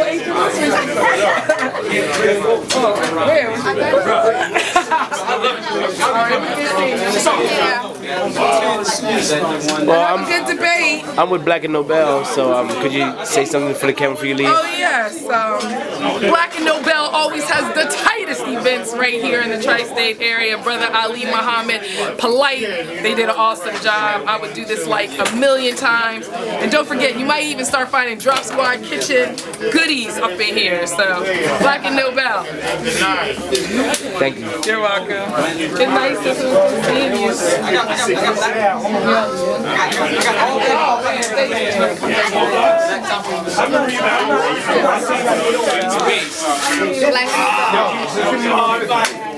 Yo, man. Black and Nobel. Peace. How y'all doing, man? Loving it. Made history. This is the best weigh-in ever done. It's gonna be hard to beat this one. We just got a bask in glory this one. Black and Nobel definitely stepped it up. Even got us the boxing mic, the Let's Get Ready to Rumble mic. I peep game. I saw it. That already put me in the zone. June 22nd, National Black Theater, 2033 Fifth Avenue. We're gonna have the actual debate. It's gonna be historical and monumental.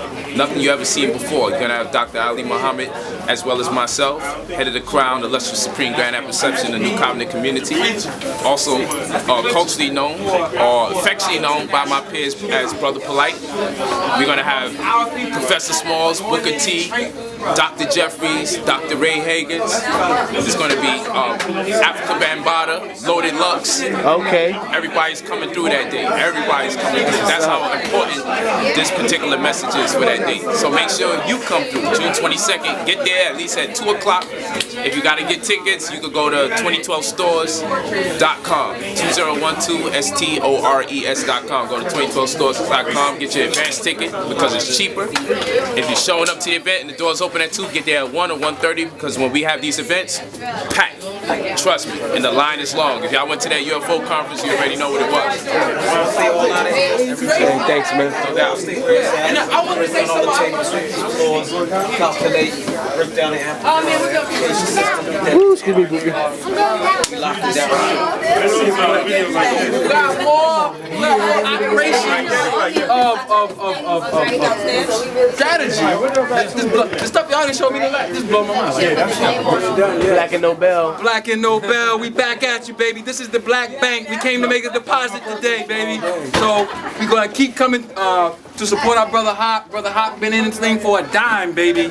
I remember when there was a room with 3 or 4 books in it. Now he expanded, so we appreciate Black and Nobel. We're gonna be back at you with more events. Thank you for supporting the way in. Dr. Ali, Brother Polight, we appreciate you. We love you. Stay back at us, baby. Thank you very much. Yes, sir. Yes, sir. Yes, sir. Yes, sir.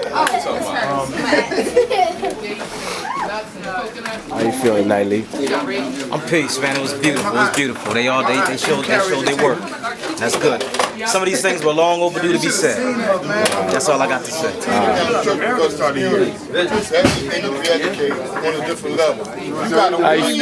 How you feel about the show tonight, my brother? Oh man, this was awesome.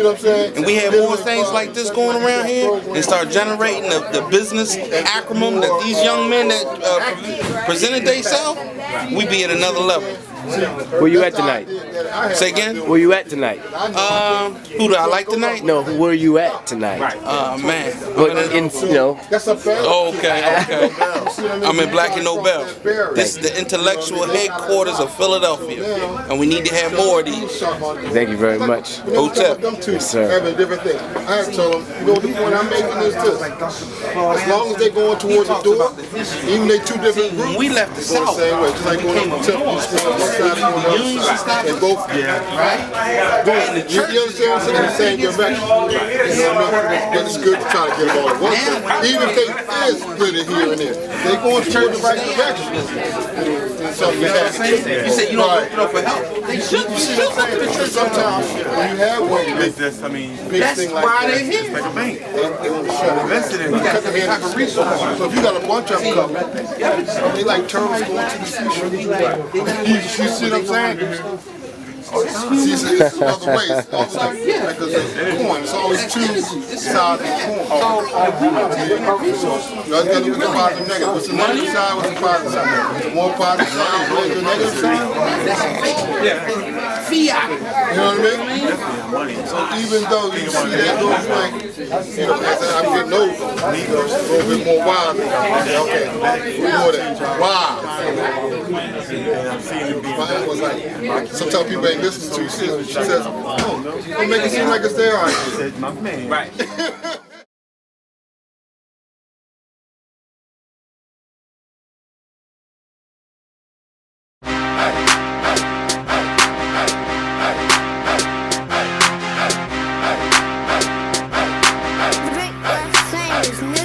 Right off the bar, Mary sub stop. Philadelphia, PA. Shot so loud you would think it was a club spot. African Americans, although we all over the web, we the hood librarians. We ship to prisons too. We reach out and deliver to those that's bitten too, but it's more than a bookstore. You want it, we got it. Mixtapes, DVDs, and culture products. Black and Nobel got our hands in a lot of projects. We welcome all to come build. The energy is positive. And remember, other teams is awake and conscious. Come through and experience this place of knowledge. They say they'll put it in a book if they wanna hide it from us, but we got them books so you can buy it from us. Something to read while you on a train or riding the bus. Get your read on, food for thought, get your eat on. Black and Nobel, I buy my books at Black and Nobel.